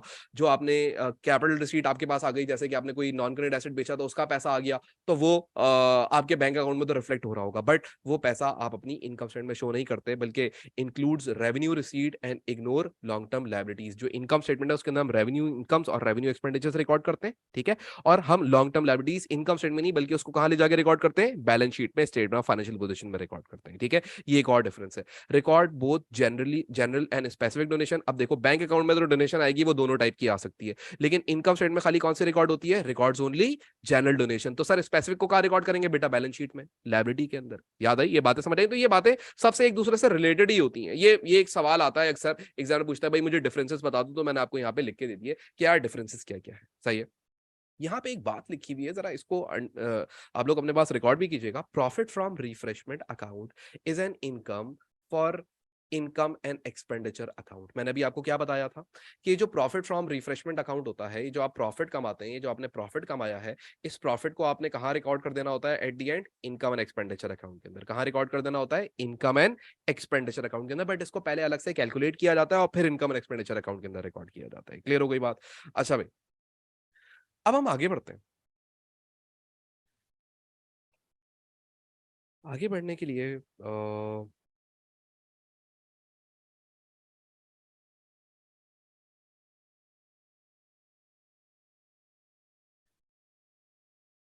ठीक है, मैं आपको सब्सक्रिप्शन का जो अकाउंट है ना वो एक सवाल के साथ करवाऊंगा, ठीक है। ये सब्सक्रिप्शन का जो अकाउंट है, ये मैं आपको एक सवाल के साथ करवाता हूँ, ठीक है। हम लोग क्या करते हैं, हम लोग एक सवाल पे जाते हैं और उस सवाल पे जाके देखते हैं कि सवाल हमारे लिए कितना टेक्निकल हो सकता है, ठीक है, और फिर सब्सक्रिप्शन अकाउंट में वहीं पे ही आपको ये पूरा बनवा रहा हूँ, क्योंकि हम जब भी पढ़ रहे होते हैं तो हम उस तरीके से पढ़ेंगे कि यार कोई रट्टाफिकेशन ना हो, हमें कॉन्सेप्चुअली बात समझ आए। तो ये जो सब्सक्रिप्शन अकाउंट है बड़ा बेसिक सा अकाउंट है, बट मैं आपको समझाऊंगा एक क्वेश्चन के साथ, ठीक है। तो लेट सपोज हम कोई एक क्वेश्चन निकाल लेते हैं, ठीक है। आपकी बुक के अंदर ये सारे फॉर्मेट्स बने हुए होंगे, रिफ्रेशमेंट अकाउंट कैसे बनता है, ठीक है।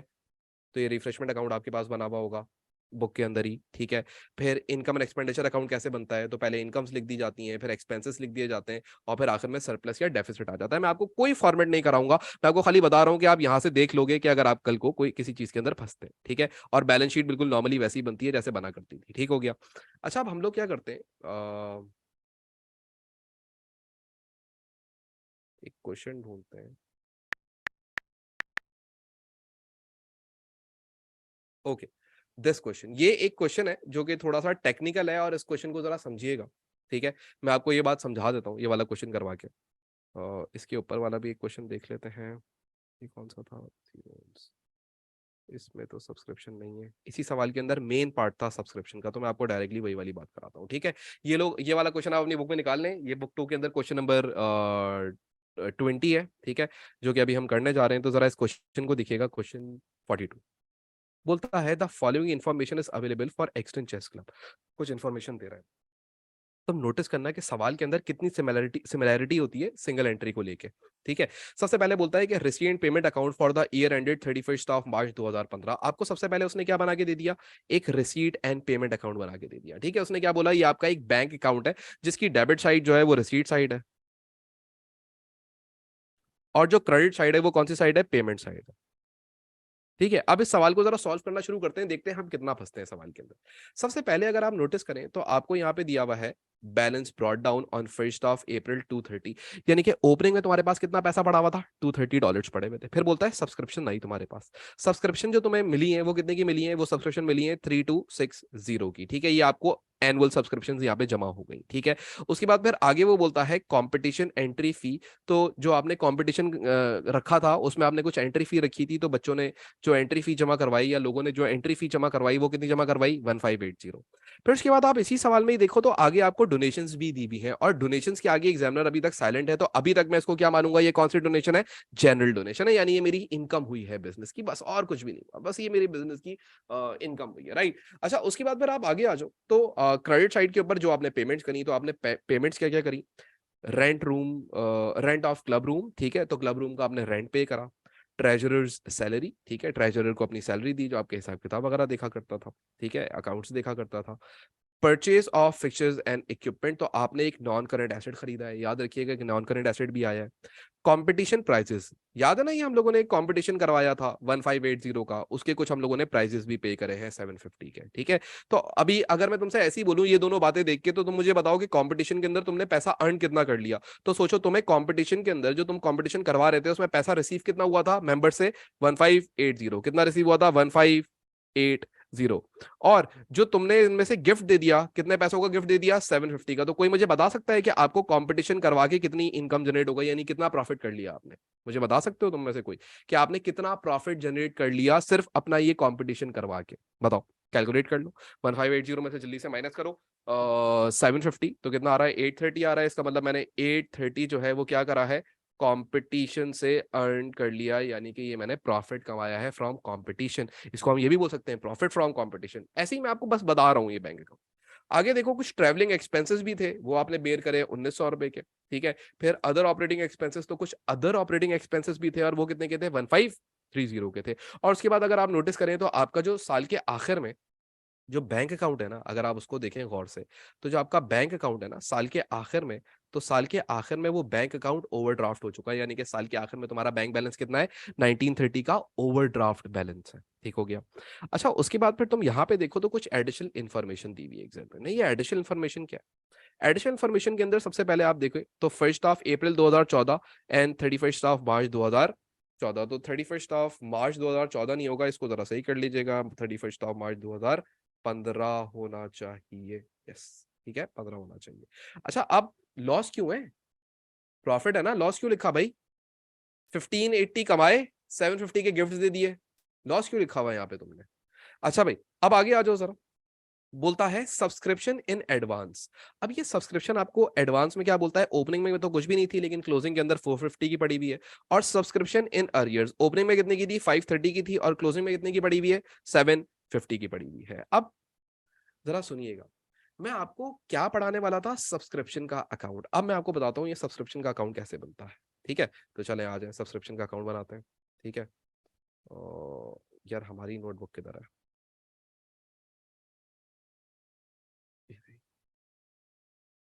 यहाँ से इसको बंद कर देते हैं, दोबारा खोल देते हैं। ओके जी, मैं आपको बताता हूँ ये सब्सक्रिप्शन अकाउंट कैसे बनता है। अब जरा इंटेक रहिएगा और यहाँ पे जरा ध्यान दीजिएगा, ठीक है।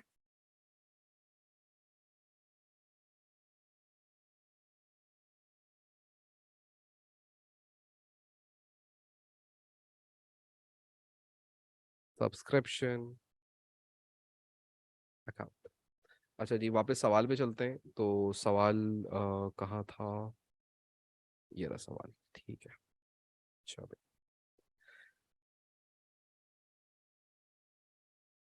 चल सब्सक्रिप्शन अकाउंट बनाते हैं और मैं आपको बताता हूँ। नहीं बेटा, लॉस नहीं है, किसी भी तरीके से लॉस नहीं है। अच्छा, ये जो सब्सक्रिप्शन का अकाउंट होता है ना, सबसे पहले आप एक दो चीजें याद रखिएगा। ये अब लोग सब लोग कॉपी निकाल लें और ये बनाना शुरू करें। सबसे पहले आप लोगों ने क्या करना है, आप लोगों ने सब्सक्रिप्शन अकाउंट को ये मान लेना है कि ये इनकम का अकाउंट होता है। किसका अकाउंट है? इनकम का अकाउंट है। किसका अकाउंट है? इनकम का। यानी कि जब भी आपका बिजनेस कोई इनकम्स करेगा ना, जब भी आपका बिजनेस कोई इनकम करेगा तो ये सब्सक्रिप्शन एक इनकम है, इसी तरीके से, ठीक है। अच्छा, अब ये जो अकाउंट बनेगा ना, इसके लिए आपने एक टर्मिनोलॉजी इस्तेमाल करनी है और उस टर्मिनोलॉजी को कहते हैं आपा। APPA। ठीक हो गया। सर ये आपा कैसे, मतलब ये क्या है? तो सबसे पहले आप यहाँ पे एक छोटा सा लिख लें ए, इधर लिख लें पी, इधर लिख लें पी, और इधर लिख लें ए। ठीक हो गया आपा। देखें अगर आप गौर से, तो A, P और A। फिर मैं इसको अभी आपको लॉजिकली बताता हूँ, बट ये आप पहले इसको गौर से समझिएगा बात को कि इसका गेम क्या है। अच्छा, अब सबसे पहले याद रखिएगा कि ये जो ए है, ओपनिंग ए है, इसको हम कहते हैं बैलेंस। अब जरा सुनिएगा, इसको कहते हैं balance BD। Balance BD arrears. ठीक है, अरियर्स का मतलब ए से अरियर्स। ठीक है, ये वो पैसा होगा जो आपके सब्सक्रिप्शन होगी, जो मेंबर्स ने आपको एडवांस में पे वो रिसीव करनी होगी आपने। ठीक है, एडवांस में पे नहीं करी हुई होगी, रिसीव करनी होगी, ये पैसा आपने मेंबर से लेना होगा साल के शुरू में। ये वाला जो बैलेंस होगा ना, ये एक और बैलेंस BD होगा, और ये बैलेंस BD होगा प्रीपेड। यानी ये वो मेंबर्स होंगे जिन्होंने आपको एडवांस में पेमेंट करी हुई होगी। फिर नीचे आप देखें एक और पी लिखा हुआ है, ये जो बैलेंस होता है ना, इसको कहते हैं बैलेंस CD, यानी कि क्लोजिंग बैलेंस। ये कौन सा बैलेंस होगा? Balance CD। यानी कि साल के आखिर में कितने मेंबर्स हैं जिन्होंने आपको एडवांस में पेमेंट करी हुई है। और ये जो बैलेंस होगा ना, क्लोजिंग वाला, इसको हम कहते हैं बैलेंस CD। और ये ए है तो इसका मतलब अरियर्स, यानी कि साल के आखिर में अपने कितने मेंबर से आपने पैसा लेना है। तो सबसे पहले तो ये बात याद रखिएगा, ये चारों बातें सवाल के अंदर अक्सर गिवन होंगी, और कभी ना गिवन हो, कोई बात ना गिवन हो, तो उसके आगे डैश डाल दीजिएगा आप पेपर के अंदर, इसके अंदर। ठीक है, तो इस टर्म के ऊपर आपने इस अकाउंट को बनाना है। अब पता है आपको, अगर मैं आपको इसकी लॉजिक भी देना शुरू करूं, तो यार सोचो, सब्सक्रिप्शन इन अरियर्स का मतलब पैसा लेना है मेंबर से, इसका मतलब रिसीवेबल है, एसेट है, तो डेबिट साइड के ऊपर होगा। Balance BD prepaid credit side पे क्यों लिखा हुआ है? क्योंकि इसका मतलब क्या होता है कि वो मेंबर्स हैं जिन्होंने आपको एडवांस में पैसा दिया हुआ है, इसका मतलब लायबिलिटी है आपके ऊपर, तो वो क्रेडिट साइड के ऊपर शो हो रही होगी। आप ऐसे भी सोच सकते हो, बट इसको इतना आप पेपर के अंदर ये कॉन्सेप्चुअली सोचने से बेहतर ये टर्म इस्तेमाल कर लीजिएगा, APPA, और आपका ये अकाउंट इस तरीके से तैयार होकर आपके सामने बन जाएगा। क्लियर हो गई बात? यहां तक डन हो गई बात? क्लियर है? अच्छा भाई, फिर उसके बाद जो सब्सक्रिप्शंस होती हैं बेसिकली, ये इनकम जब भी जनरेट करती हैं तो एंट्री क्या बनती होगी? सोचें, एंट्री बनती होगी बैंक डेबिट हो जाता होगा, है ना? बैंक डेबिट हो जाता होगा, जब भी कोई सब्सक्रिप्शन जमा करवाता होगा तो बैंक क्या होता होगा? बैंक डेबिट हो जाता होगा। बैंक क्या हो जाता होगा? डेबिट। ठीक है, लेट्स सपोज किसी ने 1000 रुपए की सब्सक्रिप्शन जमा करवाई, और सब्सक्रिप्शन क्या हो जाती होगी? सर सब्सक्रिप्शन एक इनकम है तो वो क्रेडिट हो जानी चाहिए, तो सब्सक्रिप्शन क्रेडिट हो जाती होगी 1000 से। तो इसका मतलब मैं अभी कौन सा अकाउंट बना रहा हूँ? सब्सक्रिप्शन का अकाउंट बना रहा हूँ। तो सब्सक्रिप्शन के अकाउंट के अंदर मेरे पास अगर 1000 रुपए की सब्सक्रिप्शन आएगी तो वो क्रेडिट साइड के ऊपर लिखूंगा, किसके नाम से? बैंक के नाम से। किसके नाम से? बैंक के नाम से। अब एक बात याद रखिएगा कि सब्सक्रिप्शन अकाउंट के अंदर बैंक हमेशा किस साइड पे आता है? क्रेडिट साइड के ऊपर। याद है जब तुम एक्सपेंस का अकाउंट बनाते थे तो बैंक के साइड पे आता था? डेबिट साइड पे। याद आया आप कुछ कुछ? अभी सिंगल एंट्री का टॉपिक पीछे पढ़ के आ रहे हो तुम लोग? हाँ, जब एक्सपेंस का अकाउंट बनाते थे तो बैंक के साइड पे आता था? डेबिट साइड पे। क्योंकि ये इनकम का अकाउंट है तो इसकी एंट्री क्या बनती है? बैंक डेबिट और इनकम क्रेडिट, तो इसको क्रेडिट साइड पे रिकॉर्ड करोगे। डन। कितना आसान हो गया ये वाली बात। उसके बाद फिर अगली चीज देखिएगा जरा, यहां से आपको पता लग जाएगी इनकम एंड एक्सपेंडिचर की बैलेंसिंग वैल्यू। ये इनकम एंड एक्सपेंडिचर अकाउंट की बैलेंसिंग वैल्यू निकालने के लिए ये अकाउंट बनाते हैं, लेकिन ये अभी खत्म नहीं हुआ। ये अकाउंट अभी खत्म नहीं हुआ। कभी कभी क्या होता है, कभी कभी क्या होता है, अब आपको पता है, सब सब लोग ने मुझे हाँ या ना में जवाब देना है। बैलेंस BD अरियर्स का मतलब क्या था? इस बैलेंस BD का मतलब क्या है कि आपने इतने पैसे अपने मेंबर से स्टिल रिसीव करने हैं। लेट्स सपोज अरियर्स है 1000 का। कितने का अरियर्स है? 1000 का। कितने का अरियर्स है? 1000 का। यानी मैंने अपने मेंबर से कितने पैसे रिसीव करने हैं? बहुत इंपॉर्टेंट बातें कर रहा हूं, बहुत इंपॉर्टेंट, तो सबका ध्यान चाहिए, सब लोग ध्यान दो। ये अरियर्स का मतलब क्या है, मैंने अपने मेंबर से कितने पैसे रिसीव करने, 1000। हाँ, इसका मतलब मेरे मेंबर्स का टाइम गुजर चुका और उन्होंने अभी तक मुझे पेमेंट नहीं करी और उनकी पेमेंट जो है वो अक्रूड हो चुकी है, अरियर हो चुकी है, यानी अब मैंने उनसे ये पैसा क्या करना है, रिसीव करना है, यानी कि मेरा 1000 जो है वो रिसीवेबल है। ये मेरा 1000 क्या है, रिसीवेबल है ना, इसका मतलब यही है ना। लेकिन आपको पता है, जो आपके रिसीवेबल्स होते हैं कभी कभी वो बेडेड हो जाते हैं या नहीं हो जाते। सोचो, ये जो मैंने 1000 रुपए लेने थे, हो सकता है कि ये बेडेड हो जाए, हो सकता है ये 1000 रुपए की सब्सक्रिप्शन बेडेड हो जाए, भाई बंदा नहीं दे, वो आए नहीं वापस क्लब, हाँ वापस आए नहीं पैसे देने के लिए और बेडेड हो जाए। क्या ऐसा हो सकता है या नहीं हो सकता, सोचो, खुद सोचो एक लॉजिकली, कि यार मैंने एक बंदे से 1000 रुपए लेने थे, क्या ऐसा हो सकता है कि वो नहीं आए, पैसे ही नहीं दे मुझे, तो बेडेड हो सकता है। तो जब बेडेड हो जाएगा ना सब्सक्रिप्शन अकाउंट के अंदर आपका, तो वो बेडेड आप कहाँ रिकॉर्ड करेंगे, आप जरा सुनिएगा, बेडेड रिकॉर्ड करेंगे क्रेडिट साइड के ऊपर। सर क्रेडिट साइड पे क्यों रिकॉर्ड करेंगे, बेटा रिसीवेबल कहाँ रिकॉर्ड हुआ हुआ था, सर डेबिट साइड पे। रिसीवेबल कहाँ रिकॉर्ड हुआ हुआ था बेटा, यहाँ रिकॉर्ड हुआ हुआ था ना 1000 का, हाँ सर डेबिट साइड पे। तो अगर ये 1000 रुपए का रिसीवेबल खत्म हो गया, तो अब तुम इसको खत्म करने के लिए क्या करोगे, सर क्रेडिट कर देंगे 1000, क्रेडिट कर देंगे, got it sir, got it, बात समझ आई। तो bed date should be recorded on the credit side, क्यों, क्योंकि ये तुम्हारे अरियर्स को कम करेगा, ये तुम्हारे अरियर्स को कम करेगा, ये तुम्हारे रिसीवेबल को कम करेगा, ये तुम्हारे अरियर्स को कम करेगा, so it should be recorded on the opposite side of the arrears. तो arrears were on the debit side, तो उसका बेड डेट कहां रिकॉर्ड होगा, ऑन द क्रेडिट साइड।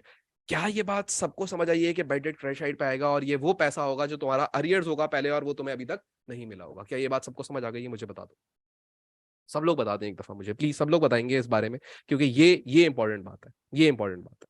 मैंने आपको बोला था मैं फॉर्मेट नहीं पढ़ाऊंगा, मैं आपको लॉजिकली बात बताऊंगा कि कौन सी चीज कहां है और क्यों है। डन हो गई बात, सबको क्लियर हो गई ये वाली बात, सबको क्लियर है, वेरी गुड। अब इसी तरीके से अगर मेरे 1000 यहां लिखे हुए होते, अगर मेरे 1000 यहां लिखे हुए थे, मतलब इसका कहने का मतलब मेरे 1000 यहां पे लिखे हुए होते, यानी कि बैलेंस ब्रॉट डाउन प्रीपेड के अंदर, इसका मतलब क्या है, इसका मतलब यह है कि आपने अपने मेंबर्स को, यानी कि ऐसे समझ लो कि आपके जो मेंबर्स हैं ना, जितने भी आपके मेंबर्स हैं उनमें से कुछ मेंबर्स ने आपको $1000 एक्स्ट्रा पे किए हुए हैं, $1000 एडवांस में पे किए हुए हैं, $1000 की आपके ऊपर एक लायबिलिटी है, ₹1000 आपके ऊपर एक उधार है आपके मेंबर्स का। इसका मतलब यही है, यानी कि जब तक मैं उनको सर्विसेज प्रोवाइड ना कर दूं, या जब तक मैं उनके ये पैसे उनको वापस ना कर दूं, तब तक ये पैसे मेरे लिए क्या रहेंगे, लायबिलिटी रहेंगे। यानी कि ये क्या मैं बोल सकता हूं एक तरीके से कि ये मेरी लायबिलिटी है या ये मेरा एक पेएबल है, ये मेरा क्या है, एक पेएबल है, यस या नो। ये बात सब लोग अब हाँ या ना में सब लोग, क्योंकि इंटरेक्शन पूरी चाहिए मुझे, हाँ या ना, क्या इसका मतलब ये समझ आ रहा है कि ये $1000 पेएबल है, एक लायबिलिटी है, हाँ ये एक एक्स्ट्रा पैसा है, यस या नो, सब लोग क्लियर करेंगे मुझे, सब लोग, ताकि मैं समझूंगे हाँ यार ये आपको बात समझ आ रही है। अब लेट सपोज एक मेंबर है जिसके $1000 मेरे पास एडवांस में पड़े हुए हैं, $1000 एडवांस में पड़े हुए थे, वो मेंबर मुझे फोन करता है, बोलता है वलीद भाई मैंने आपको जो सब्सक्रिप्शन पे करी थी ना, उसमें $1000 मैंने आपको एडवांस में एक्स्ट्रा पे कर दिए थे, तो वो आप मुझे प्लीज रिटर्न कर दीजिए, वो मुझे प्लीज आप रिफंड कर दीजिए, मैं नेक्स्ट मंथ आपको दोबारा जमा करवा दूंगा, बट अभी तो वो आपके पास मेरे पैसे एडवांस में पड़े हुए, तो अभी आप फिलहाल वो क्या करें, मुझे पैसे रिफंड करते हैं। अब सोचो, अब सोचो, ये $1000 मेरे पास किस साइड पे पड़े हुए हैं, sir on the credit side of the account. अब अगर मैं ये $1000 पे ऑफ करूंगा, अगर ये $1000 मैं उतारूंगा, अगर ये $1000 मैं दूंगा, तो एंट्री किस साइड पे बनानी चाहिए, सर आपके बैंक से पैसा जाएगा तो बैंक क्रेडिट हो जाएगा, डन, बैंक क्रेडिट हो जाएगा, और सब्सक्रिप्शन अकाउंट डेबिट हो जाना चाहिए। क्यों, क्योंकि आपने ये पेमेंट करनी है, तो पेमेंट करने के लिए यानी कि रिफंड करना है, तो रिफंड कहां पे रिकॉर्ड करोगे, इधर। सर ये रिसीव करना था तो बेडेड हुआ था, तो इसको ऑपोजिट साइड पे रिकॉर्ड किया था, तो इसीलिए ये एक पेबल है आपका, ये आपने पे करना है, तो पे जब आप करेंगे तो आप किस साइड पे रिकॉर्ड करेंगे, इस साइड पे रिकॉर्ड करेंगे। तो देयरफॉर एक और चीज याद रखिएगा, रिफंड टू मेंबर्स, अगर मैं किसी मेंबर को रिफंड करूंगा तो वो किस साइड पे रिकॉर्ड करूंगा, डेबिट साइड पे, लेट सपोज 1000। डन हो गई बात, लेट सपोज 1000 जो कि मैं एग्जांपल दे रहा था, डन हो गई बात, ठीक है। तो ये 1000 ये वाला भी और 1000 ये वाला भी मैं मिटा रहा हूं। तो आपको ये बात समझ आई कि रिफंड डेबिट साइड पे और बेड डेट क्रेडिट साइड पे क्यों रिकॉर्ड हो रहे हैं, क्योंकि वो इन दोनों के ऑपोजिट है। बेड डेट जो है वो अरियर का ऑपोजिट है, जो रिसीबल था वो बेड डेट हो गया, और जो पेबल था उसको पे कर दिया, तो वो रिफंड यहाँ पे रिकॉर्ड होगा। क्या ये वाली बात सबको समझ आती है, बताओ, सब लोग बताओ मुझे, क्या ये वाली बात सबको समझ आती है, सब लोग बताएंगे एक दफा मुझे, सबको ये वाली बात समझ आती है, रिफंड टू मेंबर्स कहाँ जाएगा, बेडेड कहाँ जाएगा, बैंक का वैल्यू कहाँ जाएगा, and so forth. Then sir इस अकाउंट में और कुछ आता है, नहीं बेटा, और इस अकाउंट के अंदर कुछ भी नहीं आता, और इस अकाउंट के अंदर बस इसको क्लोज कर दिया जाता है, ठीक है। इसको जब आप क्लोज करेंगे ना, तो एक और चीज याद रखिएगा, ये जब अकाउंट क्लोज होगा तो जो सीडी बैलेंसेस होते हैं वही बीडी बैलेंस बन जाएंगे, ठीक है। जो सीडी बैलेंस होते हैं वही बीडी बैलेंस बन जाएंगे। यानी कि अगर नोटिस करें यहाँ पे ये सीडी बैलेंस है तो ये यहाँ पे आके बीडी बन जाएगा, और ये सीडी बैलेंस यहाँ पे आके बीडी बन जाएगा, मतलब नॉर्मली जो आप काम करते हैं। तो यहाँ पे आप लिखेंगे बैलेंस, अब जरा देखिएगा, बैलेंस बीडी, ठीक है। यहाँ पे कौन सा आ जाएगा, अरियर्स का। और ये अकाउंट बार बार ए से ही शुरू होता है, तो यहाँ पे अरियर्स ही आना चाहिए था। और यहाँ पे बैलेंस बीडी प्रीपेड का आ जाएगा। ठीक हो गया, यानी ये वाला बैलेंस सीडी यहाँ के बीडी बन जाएगा, और ये वाला बैलेंस सीडी यहाँ के बीडी बैलेंस बन जाएगा। That's it, that's it, that's it. ये काम करना है आपने सब्सक्रिप्शन अकाउंट के अंदर। अब अगर हम वापस सवाल पे जाएं, और अब आप नोटिस कीजिएगा सवाल के ऊपर, ठीक है। सवाल को अगर आप नोटिस करें तो सवाल के अंदर क्या दिया हुआ है, सवाल के अंदर आप देखें तो सब्सक्रिप्शन इन एडवांस दी हुई है आपको। अब अगर तुम सब्सक्रिप्शन इन एडवांस देखो तो ओपनिंग कितनी दी हुई है, नील। सर एडवांस नील है, तो यानी कि प्रीपेड में कितना आना चाहिए, 0। तो सर 0 लिखना जरूरी है, नहीं बेटा डैश डाल देना, नहीं लिखना। तो सर ये बीडी प्रीपेड भी लिखें, नहीं लिखना। बट एपीपीए लिख के जब अकाउंट बनाओगे तो ये सारी बातें ऑटोमेटिकली तुम खुद ही लिख लोगे। अब डन हो गई बात। अच्छा, फिर उसके बाद अगली चीज अगर आप देखें सवाल के अंदर, तो अगली चीज जो सवाल के अंदर दी हुई है वो आपको दिया हुआ है प्रीपेड का, वो एडवांस का या प्रीपेड का क्लोजिंग बैलेंस, और वो कितने का दिया हुआ है, 450 का। तो सर इसका मतलब जो क्लोजिंग प्रीपेड है वहां पे लाके हम 450 लिख दें। हाँ बेटा, सर इतना सिंपल हो सकता है, हाँ। फिर उसके बाद आगे आ जाए, तो अगली चीज अगर आप अरियर्स देखें तो ओपनिंग अरियर कितने के दिए मैं, 530 के, और क्लोजिंग अरियर कितने के दिए मैं, 730 के। 530 का मतलब क्या है कि तुमने साल के शुरू में कितना पैसा लेना था मेंबर से, $530 लेना था। यानी कि मैंने साल के शुरू में कितना मेंबर से पैसा लेना था, 530 लेना था। और इसी तरीके से क्लोजिंग में मेरे पास अरियर्स कितने के मौजूद हैं, 750 के। कितने के मौजूद हैं, 750 के। इसका मतलब साल के आखिर में मेरा अरियर्स कितना है, सर 750 का अरियर्स है। यहाँ लिख देंगे। क्लियर हुई बात, 530, यस 530, थैंक यू। ठीक हो गया, क्लियर हो गई यहाँ तक बात सबको, ठीक है। हाँ बेटा मैंने कर दिया, थैंक यू। क्लियर हो गई बात यहाँ पे सबको, ठीक है। यहाँ तक ये वाली बातें आपको समझ आ गई। अच्छा, आपको पता है ये जो सीडी बैलेंस है 750 का, यही अगले साल का बीडी बैलेंस बन जाएगा, और ये जो सीडी बैलेंस है 450 का, यही अगले साल का बीडी बैलेंस बन जाएगा। डन। तो ये हम लोगों ने ये अकाउंट के अंदर ये बातें तो रिकॉर्ड कर ली। अब अगर आप आओ तो हमें बैंक की वैल्यू पता होनी चाहिए कि बैंक की वैल्यू कितनी है। तो अगर तुम आके सवाल में देखो, सब्सक्रिप्शन बैंक के अंदर कितनी जमा हुई थी, जरा देखो कितनी जमा हुई है, 3260 बैंक अकाउंट में दिया होगा। सर क्या ये इतना सिंपल होगा कि वो डायरेक्टली दिया होगा, हम उठा उठा के चीजें पुट करेंगे। हाँ बेटा, और कुछ भी नहीं करना। तो कितने का है, 3260 का। तो यहाँ पे लाके आप रिकॉर्ड कर लेंगे बैंक के अंदर 3260।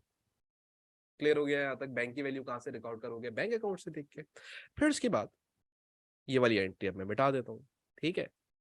उसके बाद फिर आप आगे बढ़े सवाल के अंदर, तो आगे सवाल के अंदर वो क्या बोलता है, मैं सिर्फ सब्सक्रिप्शन से रिलेटेड एडजस्टमेंट पढ़ रहा हूँ।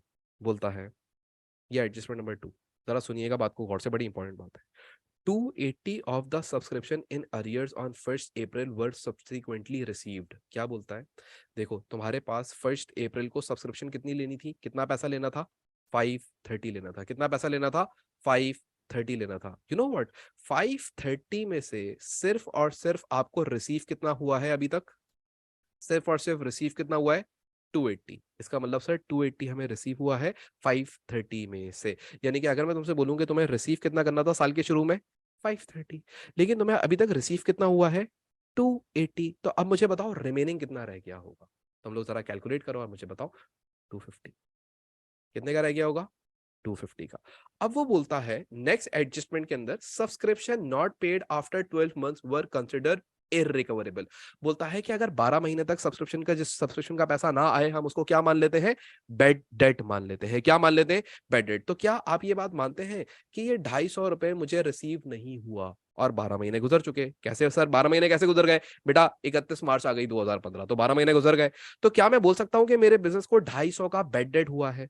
क्या मैं बोल सकता हूं कि मुझे 530 रिसीव करने थे, मुझे 530 पैसे लेने थे अपने मेंबर से, 530 की सब्सक्रिप्शन इन अरियर्स थी, जिसमें से 280 वर सब्सिक्वेंटली रिसीव, जिसमें से 280 मुझे रिसीव हो गया। जिस 530 में से 280 मुझे रिसीव हो गया, तो सर ये 280 कहां है बेटा, इस बैंक अकाउंट के अंदर लिखा हुआ होगा, इस वैल्यू के अंदर वो 280 इंक्लूड इंक्लूडेड होगा, वो 280 इसके अंदर इंक्लूडेड होगा, वो जो 280 है ना जो रिसीव कर लिया, वो कहाँ रिसीव करा होगा, बैंक अकाउंट में रिसीव करा होगा, तो सर वो अलग से शो नहीं होगा, नहीं बेटा जो सब्सक्रिप्शन आई उसके अंदर शो हुआ होगा, यानी कि वो 280 तो यहाँ पे शामिल है, लेकिन बेसिकली इसके अंदर शामिल होना कितना चाहिए था 530, लेकिन 530 नहीं, खाली कितना शामिल है 280, तो क्या मैं बोल सकता हूं कि 530 के बजाय सिर्फ 280 रिसीव हुआ, तो बाकी का जो रिसीव नहीं हुआ वो आपका बैड डेट हो गया, यस या नो? क्या मैं बोल सकता हूं कि जो मुझे रिसीव नहीं हुआ वो सारा का सारा क्या हो गया, बैडेड हो गया, यस या नो? क्या ये वाली बात आपको समझ आती है? दोबारा से गौर से देख लीजिए। सब्सक्रिप्शन इन अरियर्स, ओपनिंग में कितना पैसा लेना था, मेंबर से कितना पैसा रिसीव करना था 530, यहां से भी देख लो, ये अकाउंट से देखो, ओपनिंग में मेंबर से कितना पैसा लेना था 530, कितना पैसा लेना था 530, कितना पैसा लेना था 530, लेकिन इस 530 में से खाली कितना मिला 280, जो कि इसके अंदर इंक्लूडेड है। तो अब कितना नहीं मिला, आप बोलोगे सर 250 नहीं मिला, तो वो 250 का पता है क्या हुआ है, बेड डेट हो गया है, और इस सवाल के अंदर रिफंड है नहीं, तो रिफंड लिखेंगे नहीं, तो रिफंड लिखेंगे नहीं। अब आपने क्या करना है, अब आप लोगों ने क्या करना है, अब आप लोगों ने इनकम एंड एक्सपेंडिचर की वैल्यू कैलकुलेट कर लेनी है। अब ये इनकम एंड एक्सपेंडिचर की वैल्यू आप कैसे कैलकुलेट करेंगे? सर मैं आपको बताता हूँ। सर आपने बोला था कि जिस साइड पे भी एक्स हो, यानी कि इस साइड पे वैल्यू फाइंड करनी है, इस साइड पे एक्स है ना, इस साइड पे एक्स वैल्यू है ना, I need to find this X ना सर, तो आपने हमें ये सिखाया था कि पहले ऑपोजिट साइड का टोटल निकाल लो, यानी कि this plus this plus this plus this. PD balance नहीं लेना क्योंकि वो तो नेक्स्ट ईयर शुरू हो चुका, सीडी तक काम करते हैं, ठीक है, उसके बाद तो ये फुटर्स आ जाते हैं, राइट, उसके बाद तो यहाँ पे हमें स्टॉप लग जाता है ना, ठीक है, ठीक है। तो आप सब लोग क्या करें, कैलकुलेटर्स पे ये सब कुछ प्लस कर लें पहले तो, ठीक है, 250 प्लस 3260 प्लस 750, फिर आप क्या करेंगे, फिर आप उसमें से माइनस कर दें 530, और फिर आप माइनस कर दें एक और वैल्यू यहाँ पे लिखी हुई है प्रीपेड की 450, तो ये जब आप ये दोनों वैल्यूज माइनस कर दोगे तो आपके पास एक आंसर आ जाएगा, और वो कितना आंसर आ रहा है, अब सब लोग के कुछ आंसर्स डिफरेंट आ रहे हैं, तो जरा दोबारा से देख लें, फाइनली जो सब लोग दोबारा से लिखेंगे कि भाई हमारा कंफर्म यही आ रहा है, मैं वही लिख दूंगा, कितना आ रहा है, एडलेस करना है, ठीक है, तो 3280 लिख दूं, सब लोग बताओ, सब लोग बताओ, क्यों टेंशन है, दिस माइनस दिस 3280 ठीक हो गया, तो 3280 की तुम्हारी क्या आ गई, सब्सक्रिप्शन आ गई, क्या आ गई, सब्सक्रिप्शन आ गई। ये कहाँ रिकॉर्ड करोगे, इनकम एंड एक्सपेंडिचर अकाउंट के अंदर, ये कहाँ रिकॉर्ड करोगे, इनकम एंड एक्सपेंडिचर अकाउंट के अंदर। अब मैंने यहाँ कोई फॉर्मेट वॉर्मेट नहीं सिखाया है आपको, मैंने कोई फॉर्मेट नहीं सिखाया है, और मैंने आपको यहां तक बता दिया कि ये जो आपका अरियर्स होता है ये एक एसेट है, तो ये डेबिट साइड पे रिकॉर्ड होना चाहिए, और जो प्रीपेड है वो एक लायबिलिटी है, तो वो क्रेडिट साइड पे रिकॉर्ड होनी चाहिए। तो लॉजिकली भी मैंने आपको ये बातें बता दी कि डेबिट और क्रेडिट पे क्यों है, बट इसको आसानी से याद रखने के लिए क्या टर्म यूज करोगे, आपा, APPA, दैट्स इट। क्या सब्सक्रिप्शन अकाउंट जो मैंने बनाया, अच्छा याद रखिएगा ये 100% है, इससे कम चीजें आ सकती हैं, इससे ज्यादा नहीं आएंगी, ये 100% सब्सक्रिप्शन अकाउंट है। तो क्या सबको ये सब्सक्रिप्शन अकाउंट क्लियर हो गया? सबसे इंपॉर्टेंट यही होता है इसको पूरे टॉपिक के अंदर बनाना, सिर्फ सब्सक्रिप्शन अकाउंट इंपॉर्टेंट है, बाकी सब तो बच्चों वाला काम, बाकी सब तो बच्चों वाला काम, ठीक है। ये एक इनकम का अकाउंट है, तो मैं अक्रूवल और प्रीपेमेंट तोड़ के पढ़ाता हूं। एक्सपेंसेस के अकाउंट्स मैंने कहां बनवाया आपको, सिंगल एंट्री के टॉपिक में। इनकम का अकाउंट कहां बनवाया, नॉन प्रॉफिट ऑर्गेनाइजेशन के टॉपिक के अंदर। तो ये अक्रूवल एंड प्रीपेमेंट में हमेशा तोड़ के पढ़ा रहा होता हूं, ठीक है, यानी कि इनके जो टी अकाउंट। क्लियर हो गई बात? बेटा बैंक एंट्री सोचो ना, पैसा आया तो बैंक डेबिट हो गया, किसका पैसा आया, सब्सक्रिप्शन इनकम का, तो सब्सक्रिप्शन इनकम क्रेडिट हो गई 3260 की, 3260 की। तो सब्सक्रिप्शन अकाउंट में किधर रिकॉर्ड करोगे मेरा बच्चा, किधर रिकॉर्ड करोगे, खुद सोचो ना, किसका अकाउंट बना रहे हो सर, सब्सक्रिप्शन का, तो बेटा सब्सक्रिप्शन की कौन सी साइड पे रिकॉर्ड करोगे सर, क्रेडिट साइड पे, किस नाम से रिकॉर्ड करोगे सर, ऑपोजिट अकाउंट के, बैंक। क्लियर, डन, अब समझ आ गई बेटा, समझ आया?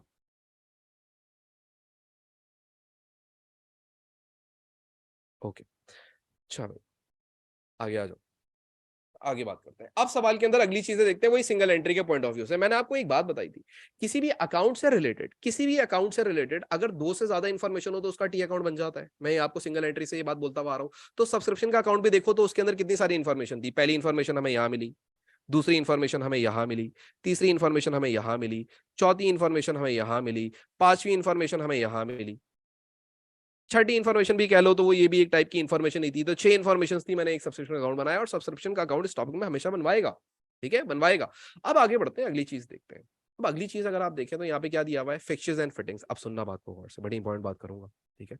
ये जो फिक्चर एंड फिटिंग्स आपको दिया हुआ है, ठीक है, वैल्यूएशन आगे लिखा हुआ होता है, तो ये वैल्यूएशन का मतलब क्या होता है कि fixture and fittings at net book values given है इनकी, ठीक है।